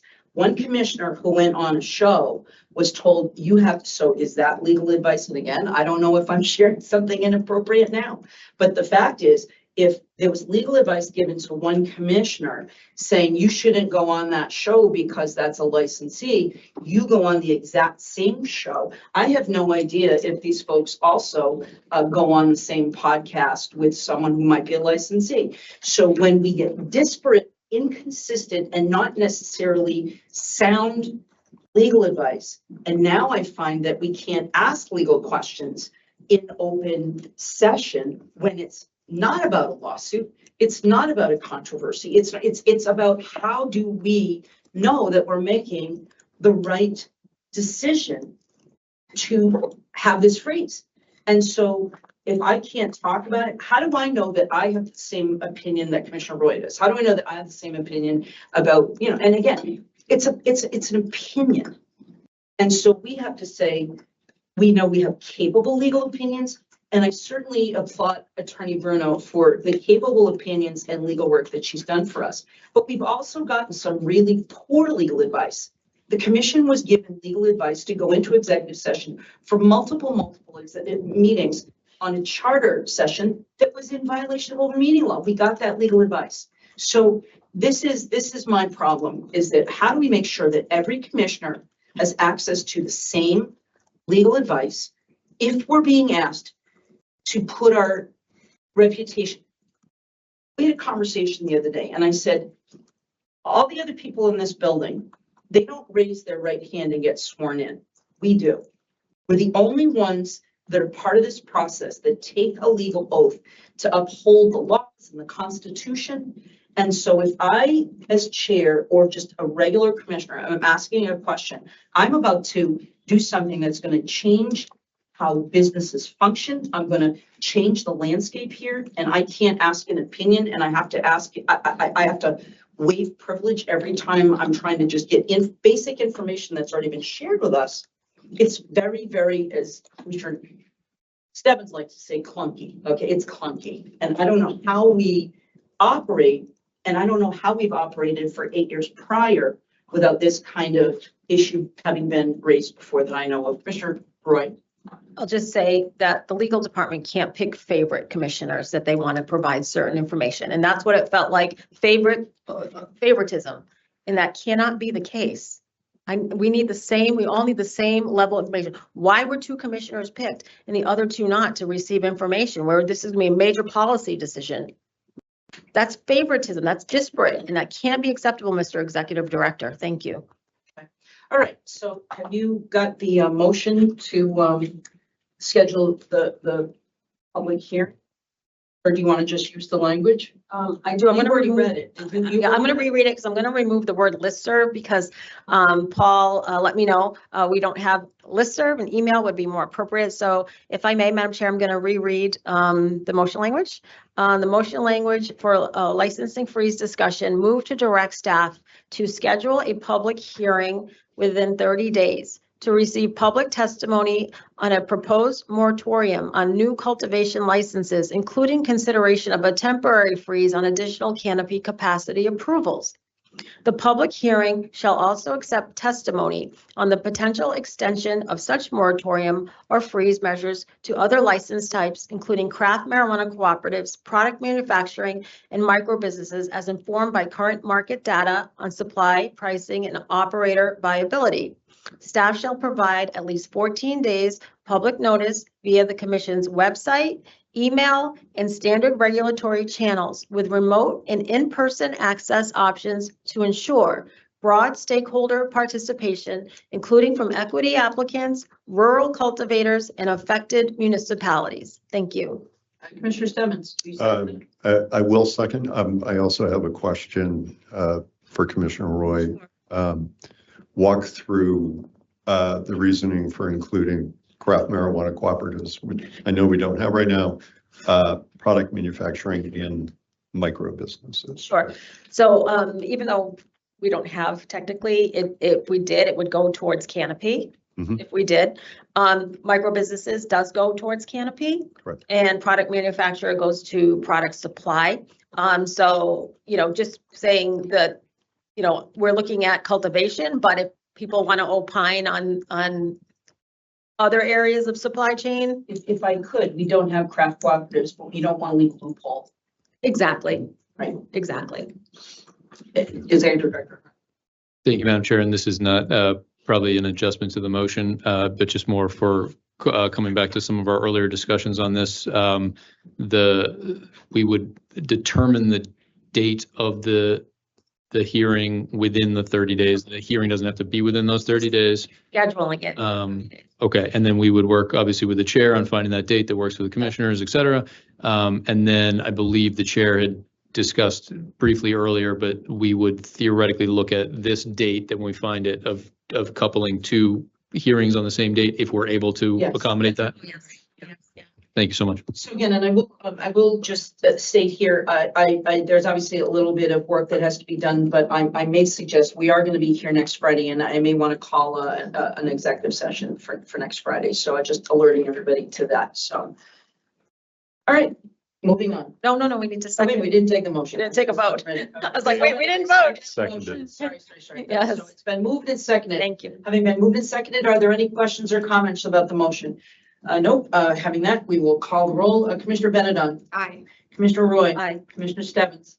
Aye. Chair votes aye. It passes unanimously. Now we move on to notices of deficiency. Now, is that going to be, you're going to be handling? Thank you, Madam Chair. We're going to bring up co-interim CIE Director Enos as well. If there are any specific questions related to the data poll, the CTIO is also in the room, but Director Enos will take it away. To admit that when I was initially reading my board book and I saw your just rough graph, I had a heart attack. So thank you for putting this together in a way that I can understand it, because I really felt stupid doing that. So thank you for putting this together. Appreciate it. Oh, no worries at all, Madam Chair. I do also want to give thanks to the investigations managers. I want to give thanks to the executive director. I want to give thanks to the CTIO, who also assisted with gathering and organizing all this information. So thank you, everyone. Thanks. You're on. Okay. On our ongoing discussion, so what we have before the board now is a breakdown of the most commonly cited violations. Now, again, this is looking back for 2025. So after discussion with the IMs and consideration, what you see before you are what we determined to be the most commonly cited violations. So this first slide is applicable to all license types. The additional slides you'll kind of see has some more nuances where certain regulations just don't apply for that license types. But quickly going over the four you see on the board right now: required annual and ongoing responsible vendor training, required ongoing metric training. Deficiencies noted there are either that licensee agents have not been conducting the training in a timely manner, or in some instances when enforcement staff is on site and requests documentation evidencing these trainings, the licensee cannot make those available for inspection. Record keeping 500, 501, 1059. Again, that's across all licensees, but kind of some of the similar violations there. Either the record keeping is not compliant or not made available to ES upon inspection. Common non-compliant or missing records include evidence of certain trainings as evidenced above, background checks and queries, inventory, and wasting. And then limited access areas 500, 501, 110.4A. Again, typically not keeping limited access areas properly secured or limited to the necessary personnel. In some instances, the limited access doors are not locked. Sometimes the mechanism might be broken. And during PPLI, sometimes we will see that the proper signage is not posted to designate those limited access areas. So these are kind of the main four that are kind of across all license types. So before I move to the next slide, I just want to pause if anyone has any questions. Thank you, co-CIE director. busy business card. But, I think where you're pointing out the top one being, ongoing responsible vendor training, I think this is an extension of the chair's conversation, my comments in public meeting, perhaps the work of the Red Tape Working Group in terms of what possibly should be required going forward and those record keeping responsibilities. So it just kind of rises point of mind that, I think there's some things that we need to do to undertake changes for RVT going forward. Commissioner Wright? And thank you, Director. This is super helpful. Really excited to have this presentation on the quarries. So it's the responsibility of the employer to retain a copy of the quarry. Do they also they do the quarry? Can you talk to us a little bit about? As far as how the actual quarry process is conducted? Yeah, and they have a responsibility to make sure their employees are quarried and to retain it. Yes, that is correct. Yes. Yes, so the regulations require, yes, that the licensees, principals, yes, that they have the ongoing quarries for. Which is good for a year, right? The quarry's good for a year. Good for a year, yes, correct. And yes, we require that they can make these records available to us upon inspection. Due to the sensitive information on quarries, these are ideally viewed on site at the licensee's establishment. We do not ask for quarries via email, and we actually stress that licensees do not email us quarries due to the sensitive information there. But yes, our regulations do have that ongoing obligation for our licensees to not only do them in a timely manner, but again, have them on site. And I think just a little bit of additional detail from an enforcement and inspection perspective. Our regulations obviously require them to do these checks and have these things, but again, making it available for commission staff upon request, that is a critical element of the regulation. And unfortunately, sometimes we note or we'll hear that things have been done, things are in process, but when staff is on site and we ask to see them, in some instances, the licensee cannot make those readily available. And at that time, we would have to note it. Commissioner Wright? Totally. Is it that the quarry is just not available or they didn't do it? In some instances, I would say there have been times where a query might not have been run. There are certainly been times where the licensee's response is, well, the records are maintained at another facility, the records are maintained in another area. And obviously, licensees have some ability and latitude to determine how they're being stored. Our only expectation and requirement is that when we are on site and ask for them, the manner you have them stored is fine. We leave that to them. But if our staff is on site and we want to review them, the expectation is that you can provide them then and there in that moment.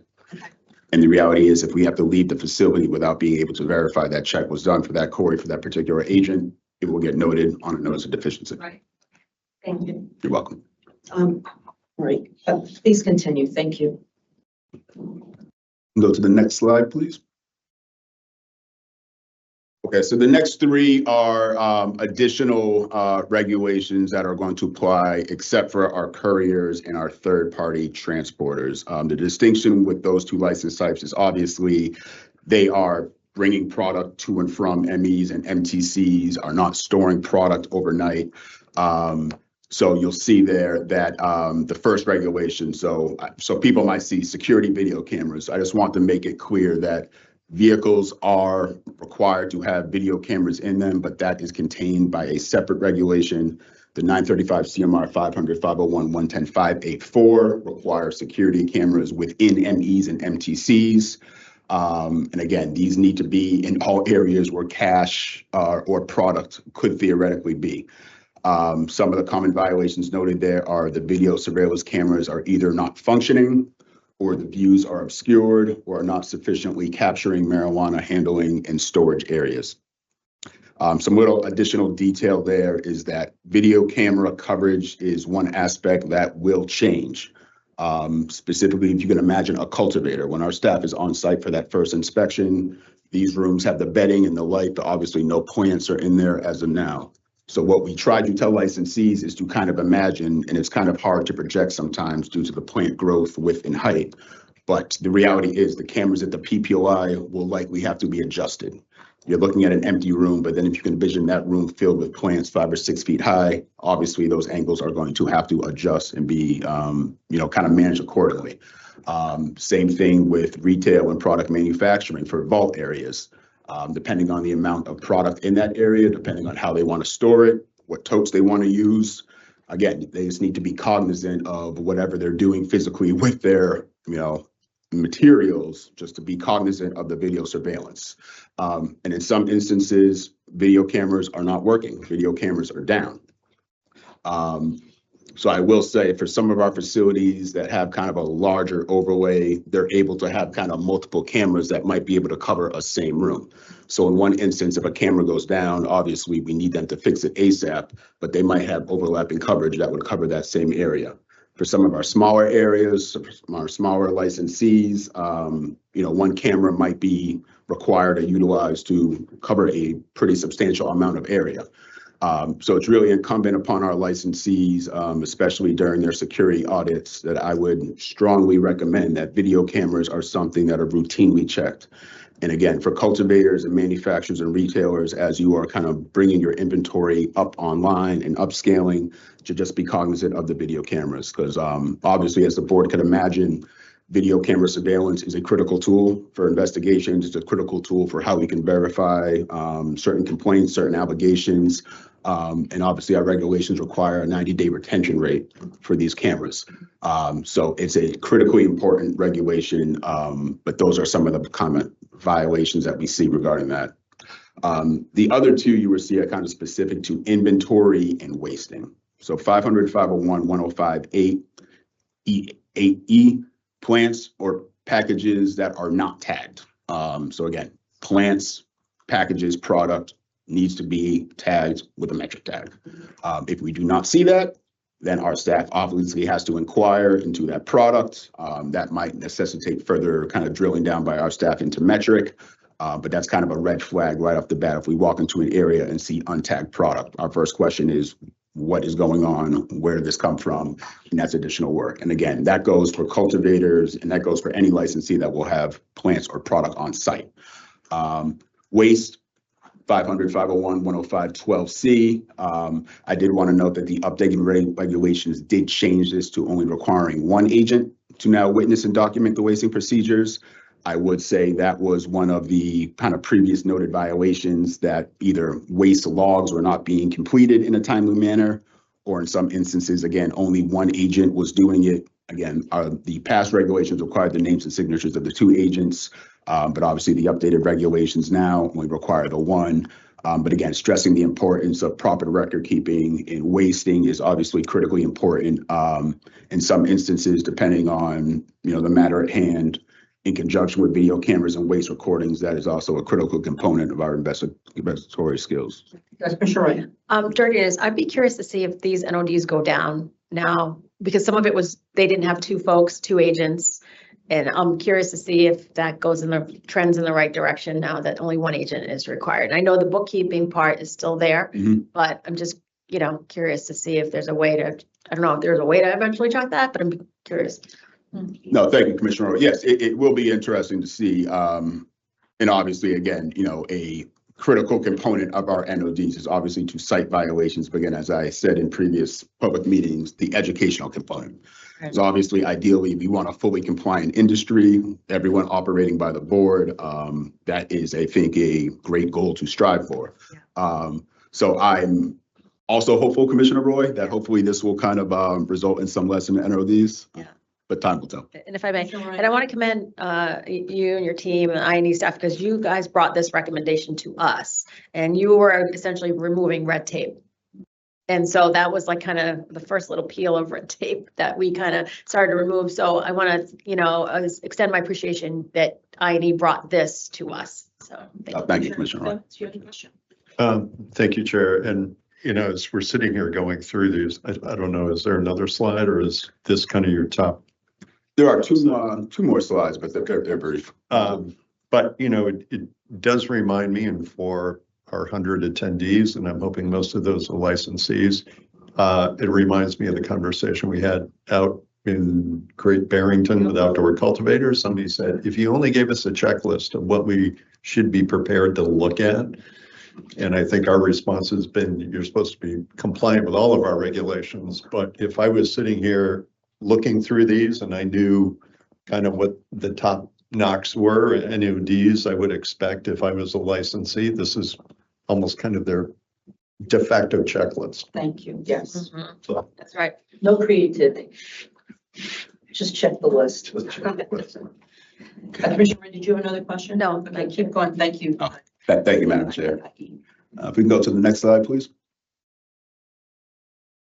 Yeah, so these NODs, again, these are going to be violations kind of, again, but outside of kind of research and standards labs. So these are kind of focusing more on kind of transportation here. So 500, 501, 105, 13A1 for transportation emergency stops.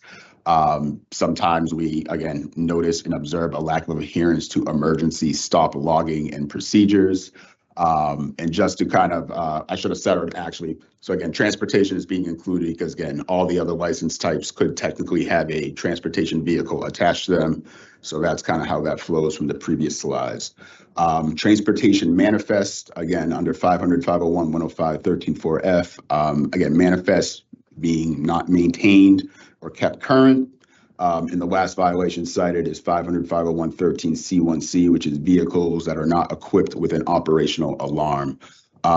So I would say the first two, again, is kind of a theme here about overall record keeping and logging and just maintaining these documents, and specifically making them available for enforcement staff when we are on site. Madam Chair. Thank you. Director, anecdotally, and it's okay if we don't have this answer today, come back. How is our boats doing out there, and how have been the NODs around transportation over water? And maybe you can come back at a future meeting. I'm just curious. No, thank you, Commissioner Roy. I would be absolutely to kind of look into that a little further and come back to the board, in short order with an update on that. That was a newer element for us, if you will, and just curious how that's been going. Absolutely. Thank you. And this is the. So we got one more slide. Okay. This is going, I want to take some time for this because I think there's some violations here that I think the board is familiar with, that enforcement staff has been grappling with. So you'll kind of see the bold banners up top, again, just kind of denote which license type that would be applicable for. Prohibited advertising, 500-105 4B2. I will say this is near the top of the list for our staff in terms of violations they are citing.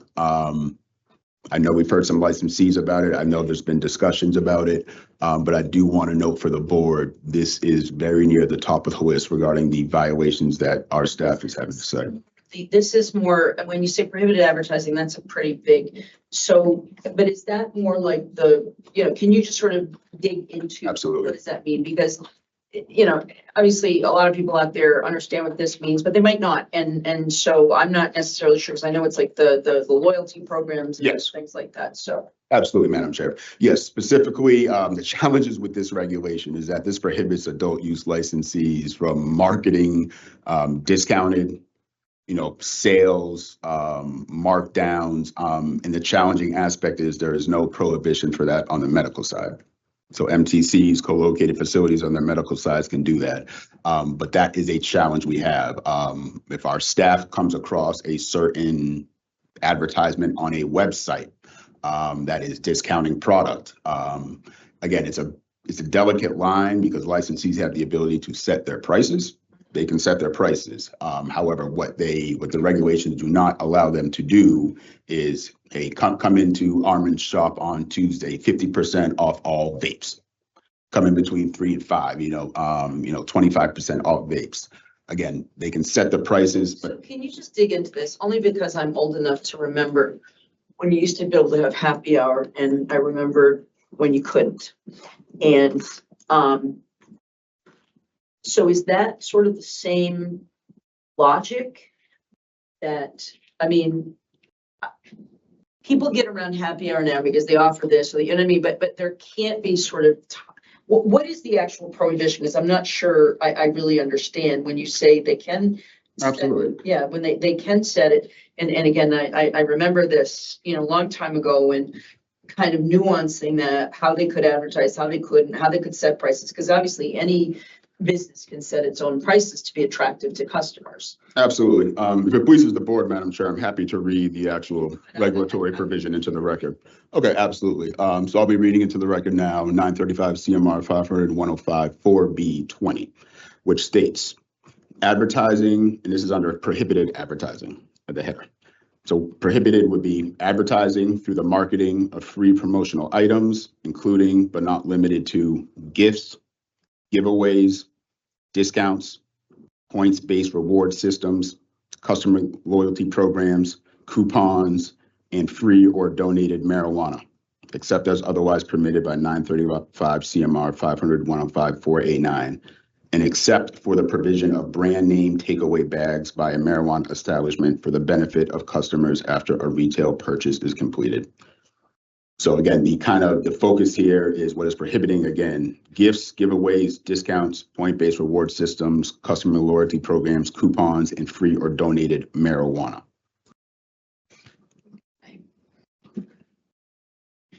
So it's more promotional. It's not, we don't really see, obviously you see billboards, right? So when I think advertising, that's what I think of. And can you just educate me about what the parameters around that kind of advertising is? What do we limit? Because we see billboards all the time, and again, I probably get more, not more, but I get negative comment. Why are we seeing this? I don't like seeing it on the turnpike, whatever. So what are the prohibitions? Because when I think of advertising, I don't think of this as advertising. I think of this as almost promoting, use or sales. So what are the parameters for prohibited advertising? So regarding billboards, so that's actually spoken to in the same subregulation 4B8. which states that advertising on any billboards or any other public signage which fails to comply with state and local ordinances requirements. So that's kind of the first initial distinction. You have the state level and then the local municipality of what they're going to require for the billboards.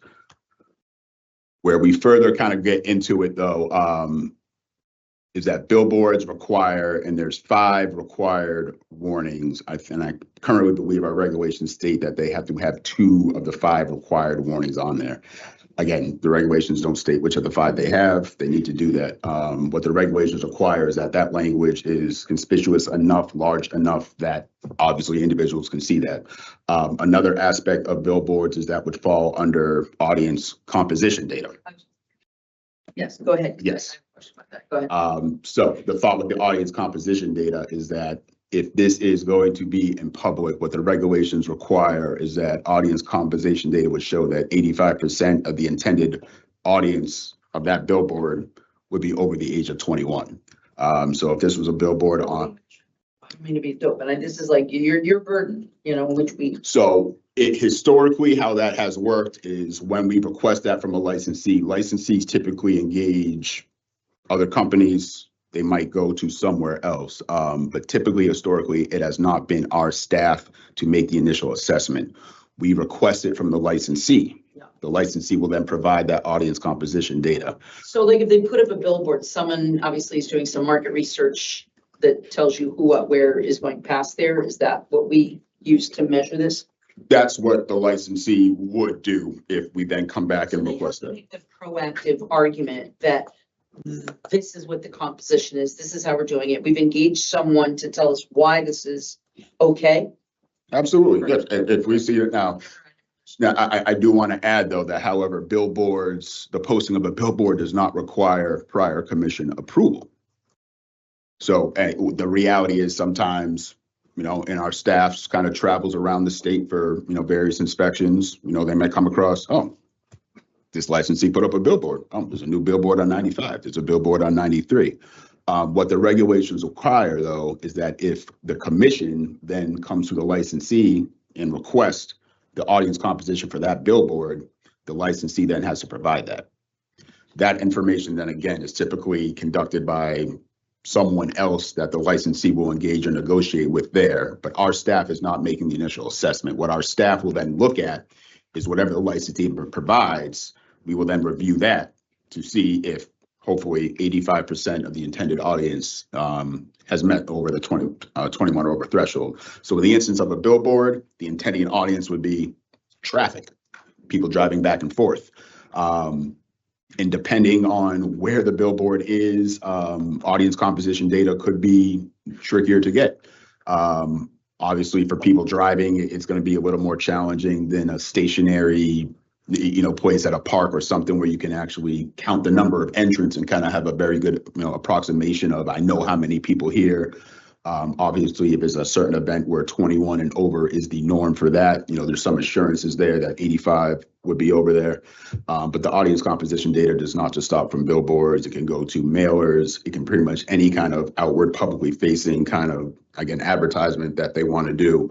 But I just have to note that there is not an approval process that they have to go through before they put up a billboard. I just didn't know that. That's all. No. Okay, Commissioner Benedict. You mentioned that the prohibited advertising is I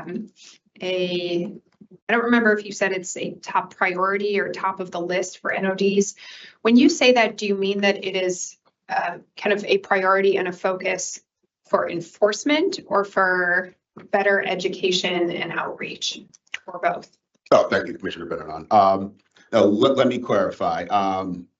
Obviously, all of our regulations are priority. That's, you know, what we obviously take pride in enforcing. But what I meant by that is this is a regulation that you will see on a lot of NODs going out. And I do want to add a lot of the source of these noted violations are what we're seeing on licensees' websites.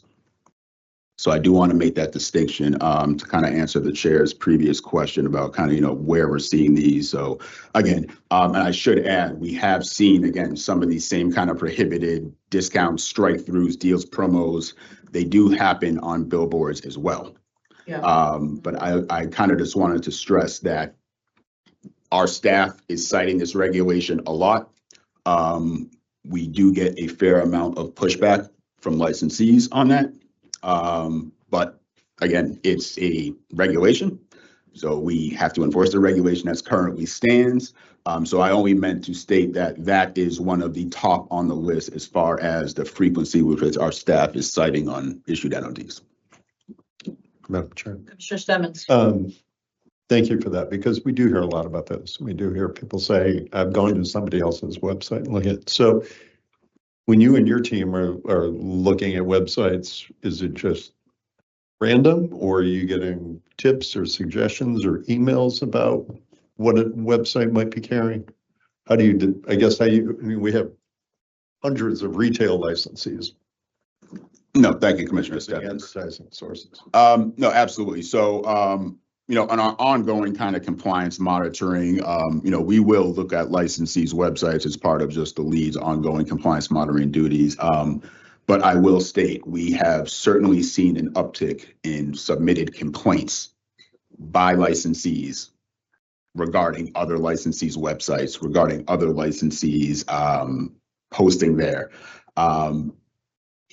What we often find is, again, we NOD these, and then in a discussion with the licensee, that is when they are say, well, what about Joe and Sally down the street? They're doing the same thing. Or the other argument we've heard is, and again, we do our best to address these as quickly as we can. But the reality is it is happening very frequently now where it's something that I think we need to think about in a larger context, because obviously we want to be fair, we want to be equitable across the board. So what we do have the licensees, again, if we're talking with a particular licensee about your website, thank you for the information about Joe and Sally down the street. We will address that in due course, but we have to get you back into compliance. But this is one where we are hearing a lot from the industry and a lot of pushback regarding this. And I know our staff works very hard, you know, is very amenable to discussing these with the licensees. But I just want to state that our staff spends a lot of time with this particular regulation and this particular violation. And that's ultimately, I think, what we hope to achieve, you know, and this is, I put out the request, but we haven't scheduled it. But I'd like to work with you and Tim. You know, I'd really like to have a meeting with you guys. You know, we took the input from, you know, the stakeholders, and I realized that I had reached out to the real experts, which is you guys, because you're on the other side of the equation. You understand this. You also know, like, oh my God, this is a headache, you know, and they're, you know, bigger fish to fry. And what are the things that are really going to protect public health and safety? You know, for instance, you know, when I think of billboards, that's kind of like, you know, it's, you know, giving a hug to the Michelin Man. It kind of like squeezes and he goes, jumps out and everything.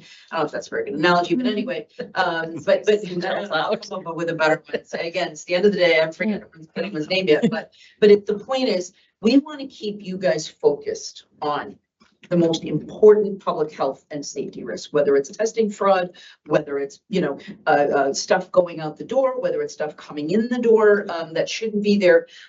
So, you know, I'm sort of publicly, and I know that Kate is listening, but, you know, I'd love to get this scheduled in a short period of time, you know, so that it colors our regulatory drafting. So I really appreciate this. And Executive Director, and I think again, I'm losing track because I'm kind of going on. We've one more. This is the last slide. Okay. So, Madam Chair, I was just going to, obviously this was a request. I know Commissioner Roy had been looking for this as well as you had, and obviously we discussed the board. Director Enos and staff has put an incredible amount of time in this. And worked with others as well. I want to thank the CTIO also. So just want to make sure, obviously there may be additional as we progress here, and the intent to sort of be more outward facing, to have people, you know, to have a checklist, those types of things, to avoid some of the back end and the work that takes place when we do have folks running afoul of these types of things. So just want to make sure that obviously the information that was presented meets the needs at this moment. Obviously we can continue to tinker with it as we move, but just checking to see if that meets the needs. Yeah, and I'd love to have you go I know that we've talked about this, but I would love us to do a meeting with licensees. I would like to set that up on a regular cadence. Maybe not like ABCC does on a monthly basis, but maybe quarterly. And I'd love to attend, and maybe, individual commissioners can go with you in twos. Obviously, we got an even number right now, shouldn't have, but we do. But maybe, in the month of March, we could set up something like that. We have a lot that's going on. I know you have a lot on your plate. You're wearing many, many hats. But I would love to see if we could set up a listening session to maybe present this to folks. It'll be maybe after we do our first draft of the red tape reduction. But also, and again, I keep giving credit to Commissioner Bennett because I never thought about this before. But if you can give us suggestions for areas where, just like Commissioner Roy raised earlier, the persons with intellectual disabilities, whether or not they should be held accountable to be taking the RVT when they're really not I've taken the RVT, and obviously it's very focused on people are going to be interacting with the public, making sure that, under 21 do not have access to product. That's really the main thrust, obviously, of most of our RVT. These folks are sweeping floors, and they be doing, lifting boxes. Again, I don't know exactly what they're doing, but it's probably not interacting with a customer or taking IDs or doing anything like that. And so, if you can, one, in advance of a meeting that maybe, we can have with the INE team that I'd like to have with you to get your suggestions. But I also think that if you could give us some ideas about the non-enforcement that might make your lives easier while we're moving in this direction, make the licensees' lives easier, and then really get us, as we're looking towards consensus. And again, with your help, we're still trying to figure out what the consensus is. What are those really core things that we can do in the short term? And then obviously regulatory writing has to be an ongoing process, over a couple of years. So, but thank you. I really appreciate the work. Thank you. Sure. Yeah, thank you so much, Director. For this is going to segue nicely into our WC Coliseum discussion as well. But what I'm also hearing, to the chair's point, is like INE is dealing with red tape. And if we can help remove some of that, whether it's the RVT, if we go to a shall to a may, if it's we allow discounts and loyalty programs, like that's off your plate if we do that. And that's you know what I mean? Like we're trying to get red tape. It's about the license, not just about the licensees, it's about our staff too. And red tape that no longer really makes sense anymore. Let's get rid of it. So to that point, I saw some of that in your presentation. No, I'm sorry. Oh, no, go ahead. Thank you.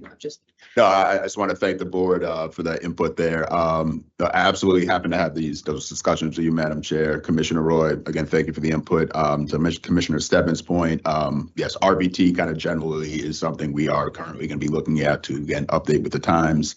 So I appreciate the board's input and consideration there. Thank you. Anybody else, any additional questions? I think we can move on. Again, thank you for this work. I think this is very helpful, and I look forward to working with you to make your lives easier and the lives of the stakeholders a little bit easier, and maintaining and doing a better job focusing on public health and safety, which is the most important thing. Excellent. Thank you. Appreciate it. Okay. We have a 5-minute break. Yes. Yeah. Okay. Yeah. All right. I will entertain. Why don't you? I'll entertain a motion to go to recess until 3:35. So moved. I hear a second. Commissioner Wright seconds it. All's in favor, aye. All opposed. Nice have it.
Thank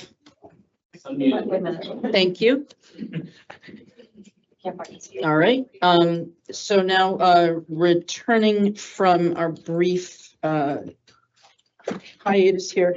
So we're again going to take a couple of things out of order. We're going to go to discussion on WC Coliseum. Commissioner Roy just had a quick comment and quick conversation about that.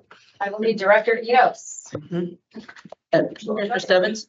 I have a question because this was a provisional. I think it still is a provisional licensee. I recused myself out of abundance of caution on this. So I don't know whether I should probably step out of the room. I don't know the nature of the company.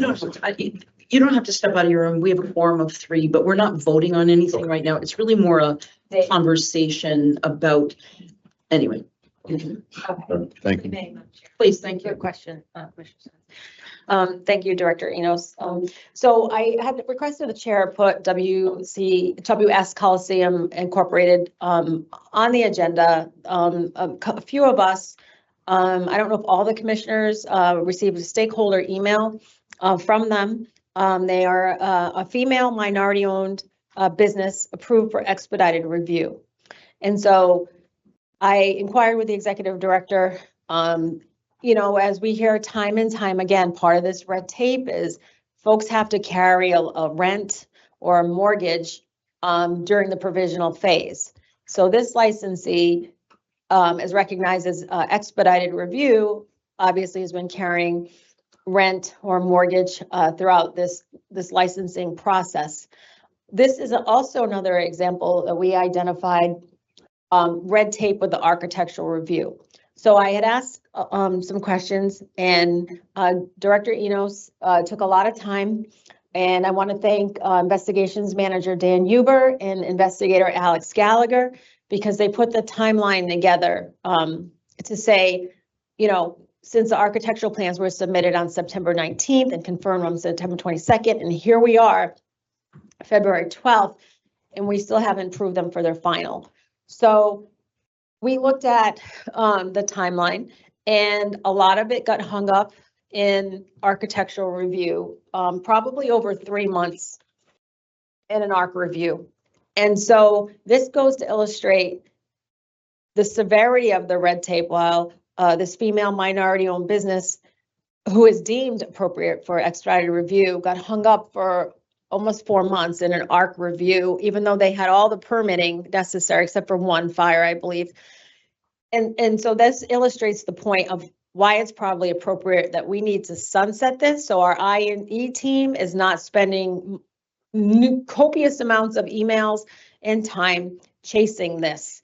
And so, and you know, there was a little glitch with an email. And so it was like I do think that there was a little asking for forgiveness rather than permission. And there was, and that delayed them. Yes. I want to acknowledge. Yes. Acknowledge that. I saw that in the email. Yeah, and I will just, you know, they proceeded with their construction out of financial necessity prior to receiving architectural review approval. And that it was the perfect storm of a lot of different events that from September 22nd to February 12th, here we are. And, you know, like we hear from a lot of licensees that pennies on the dollar, they don't even have their doors open for business and they can't sustain, they're ready to go, but we will confirm they're ready to go through a post-provisional license inspection. And if they have any NODs, they will need to be cured.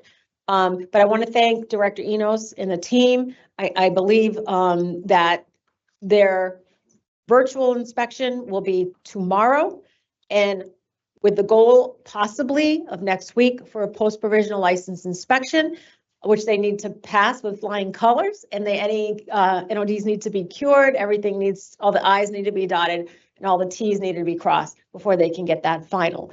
But again, the point is the red tape with the architectural review was 3 to 4 months. And if we're able to sunset that, all of that could have been alleviated, and perhaps they would have been open already, perhaps. So I just, again, want to thank everybody for really digging deep into this. I know we are, because they are expedited review, we are applying that lens. And I think this has all been worked out. There was a suite number, little possibly confusion there. That's been worked out, I believe.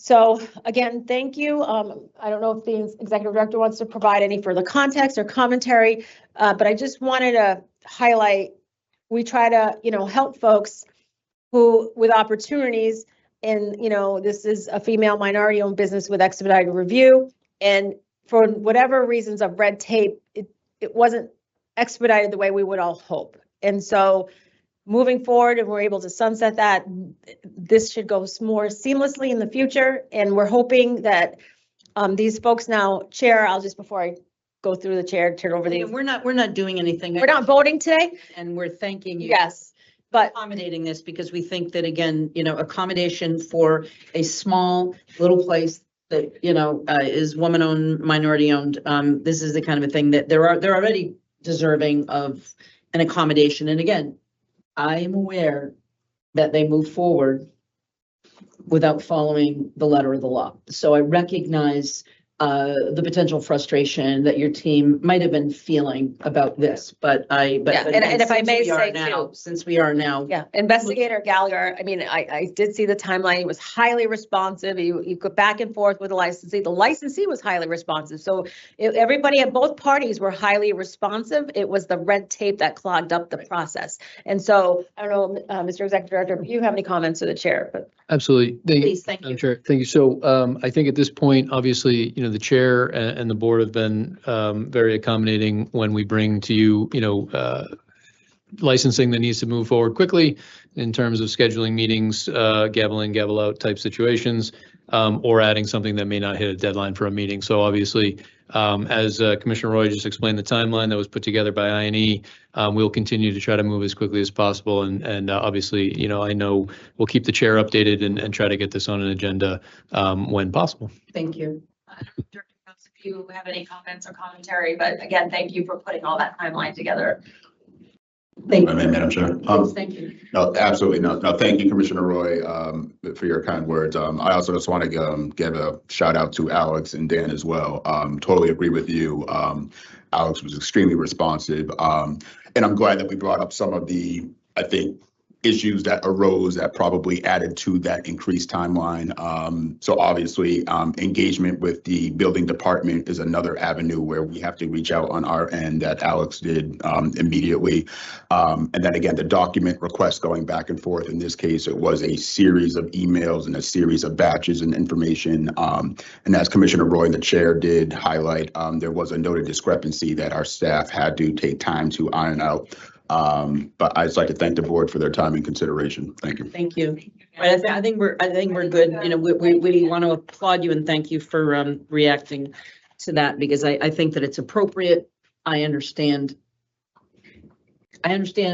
how the team has operated it, and I think it's appropriate, but I think that this is one of those things that, because we are already looking at making some changes, I think it is helpful. And again, making sure that the little guy gets the same opportunity to do some of these things as the big guys do. So thank you. Excellent. Thank you. All right, moving on. So we've done this. So do we want to go? So we will talk about Commissioner Stebbins. Do you just want to quickly go through the executive director goals for 2026 and 2027? Sure. Thank you, Chair. I will be quick. Setting goals, obviously, for the ED and by extension for the rest of the commission is critical to our work. We all know that. All of the approved goals that we set for the ED kind of cascade through the organization as staff and departments understand their role and responsibilities to contribute to our success. I think we have an easier route to approving goals this year, and it starts with the document that our ED shared at our January 27th meeting. He provided us an overview of his and the team's efforts to meet both the immediate and long-term goals we established upon his arrival last March. This document highlighted tasks undertaken and completed, as well as steps that were in process. I think this document is comprehensive. I don't think it's something that we've had in the past, so I thank him for providing that. I think it'd also be helpful is we prepared to do an overall performance evaluation for him. Speaking to approving new goals, he did contain under Appendix A in that report what goals should be carried over into the new calendar years. They remain ongoing. I've reviewed that portion of the Appendix A, invite you all to as well. I'm not recommending any vote today. Is what I would suggest is I will be working on a document that builds off that Appendix A with him. Love to have it be able to be disseminated at our meeting on February 26th, and then we can wordsmith and hopefully get to a final vote at our March 12th. meeting. If I can clarify, I've appreciated all the work and putting this together, but in terms of moving forward, I think we're going to have a little bit of a different process going forward. So maybe you and I can have a conversation, and you can share this information with me. And you know, again, a lot of this, the last sort of performance review that we did under the prior executive director, the chair was not afforded the ability to direct the work, and so I'm sort of going to be reassuming the authority of chair to distribute that kind of work. So I thank you for that, and you and I should have a conversation about how we sort of not only put these goals in place, but how we do the performance assessment in the next month or so. Okay, thank you. Commissioner Roy? Could someone email, it can't be you for open meeting law, oh, you did discuss it, maybe you can. So it's at the top of our inbox, what you were referring to, the chart. We'll pull that out. It was in the January 27th meeting packet, but we can pull out that part of Appendix A. That'd be great. Into and just Thank you. circulate that. All right, thank you so much. Thanks for your work on that. And then now moving on to the discussion of U.S. District Court action on February 4th, 2026 related to former Mass Provisional and suspended licensee, because we read about some of that in the paper. We saw some of the photos, so it was sort of a story that I was a little bit surprised to see, but it sounds like our staff and others acted appropriately, got ahead of this issue. So if you could just give us a little bit of an update, because when I saw this case about a conviction of a previous applicant, I was unaware who it was. It said Cannabis, it said a particular town, and I had no idea. So thank you for researching this and letting us know what happened. Absolutely. Thank you, Madam Chair. And so I'm going to read through a few things. EC Gooden is not available at the moment, but had put together a number of materials just to review. And so first thing, obviously, was the press release from the U.S. Department of Justice. Within that release, they referenced the individual, Carolina Correa, having been involved with a licensee known as Lifted Luxury, which had 3 provisional licenses in Millville.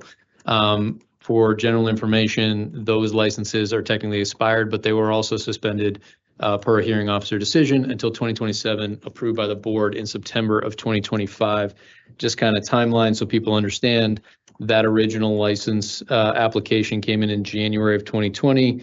Well, the provisionals were approved in January of 2021, renewals in 22 and 23. And then a suitability referral was made and ultimately was found to be unsuitable between February and April 2023.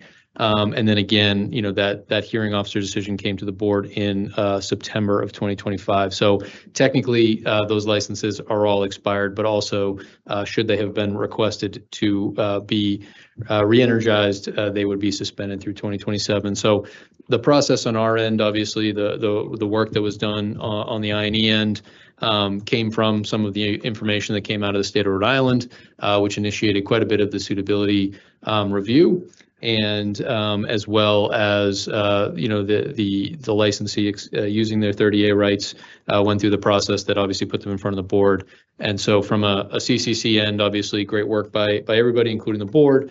On the other end, some of the things that were in there, you know, there are some connections within the business plan that was provided by that licensee. There is a reference to a $450,000 investment, which we can see also in the piece from the press release. So can you just sort of explain, and again, I only know this a little bit, but when it comes to source of funds, because it sounds like the source of funds here obviously came potentially, again, what I've read in the paper, seen on TV, came from corrupt sources. We're not required, you know, we just ask, you have the money, it's yours, right? I mean, we don't have, and again, this is also an issue about audits and things like that, and whether or not we have the money and the resources to do some of those audits, and we're a little bit hampered in terms of the public resources that we have. But we don't ask, where'd you get the money? We just say, it's yours, right? I mean, can you just frame that question? Because sometimes getting into that minutia, not every one of us necessarily understands that, because it's like jeepers, maybe you didn't, should you have looked to see where that money was coming from? Well, no, we don't do that. We have someone file an affidavit, I think under pains and penalties of perjury. I think it might have to be notarized. I'm not sure. But that's sort of the extent of our regulatory opportunity. Yes. Yes, I understand that point. I think you're generally correct. I just want to note, because this was before I joined the commission, there was a, and actually I believe this goes to an earlier question. Today's meeting, the Commissioner Roy posted Director Koval about some of the processes I think we'll come back on in the future. There was a presentation in January of 25 regarding the financial investigations team, the FIT team. So there are certainly checks that we do. I think to your point, would we have been able to suss out specifically where that money had come from at the time that it was coming to us? No, there's reasons that we probably would not be able to. Obviously, what I don't mean to, but we don't do this. You know what I mean? We're there assuming that a business is there to be a business, not to be a money launderer. You know what I mean? And so we require the applicant to sign under pains, which is probably why probably got in trouble because of that. But that we're not looking at the source of funds. We're not doing any sort of pre-audit, if you will, of where the funds came from. I just want to make that clear, because that's not what we do. it's more bank record and attestation. Right. Yes. Okay. Commissioner Roy. And thank you, Mr. Executive Director. And this highlights the need for the hearing officer, which I'm grateful we have 2 now. But this due process, you had stated an early date, I think of 2021, but they had an order to show cause in 2023, and we got a recommendation from the hearing officer in 2025. We went numerous years without a hearing officer. So again, ultimately we got, suitability, we they didn't get their final license or anything like that, which was all good. But again, the need for due process, hearing rights 30A, and having hearing officers and not going multiple years without them. So grateful to you that you recognize that, and we have 2 on staff. Thank you, or on retainer. Are there any questions or comments? Hearing none, I think that we have come to the end of the agenda. There is no new business not anticipated at time of posting. I believe our next meeting, and I'm waiting to see the slide, it is February 23rd. Oh no, so February 23rd, we're doing the public hearing on the regulations. That will be at 10 a.m. It will be hybrid. And then February 26th is the next regular public meeting. I've alerted my fellow commissioners that we may have an executive session next Friday. I think most of us are planning on being here for another presentation. I would have to post that by Wednesday. I think that we're looking at a time frame of maybe about 12:30 or something like that. So if indeed, and again, we'll make sure that you have plenty of notice, but I've already asked everyone for their schedule, that if we do have this executive session next Friday, it will be around noon-ish, and I will post that in enough time. All right, so with that, I will entertain a motion. Commissioner Benedon, will you move to adjourn? So moved. Commissioner Stebbins, will you second that motion? Second. Having been moved and seconded, I will call the roll. Commissioner Benedon. Aye. Commissioner Roy. Aye. Commissioner Stebbins. Aye. Chair votes aye. Thank you very much, everybody. Thank you, everyone.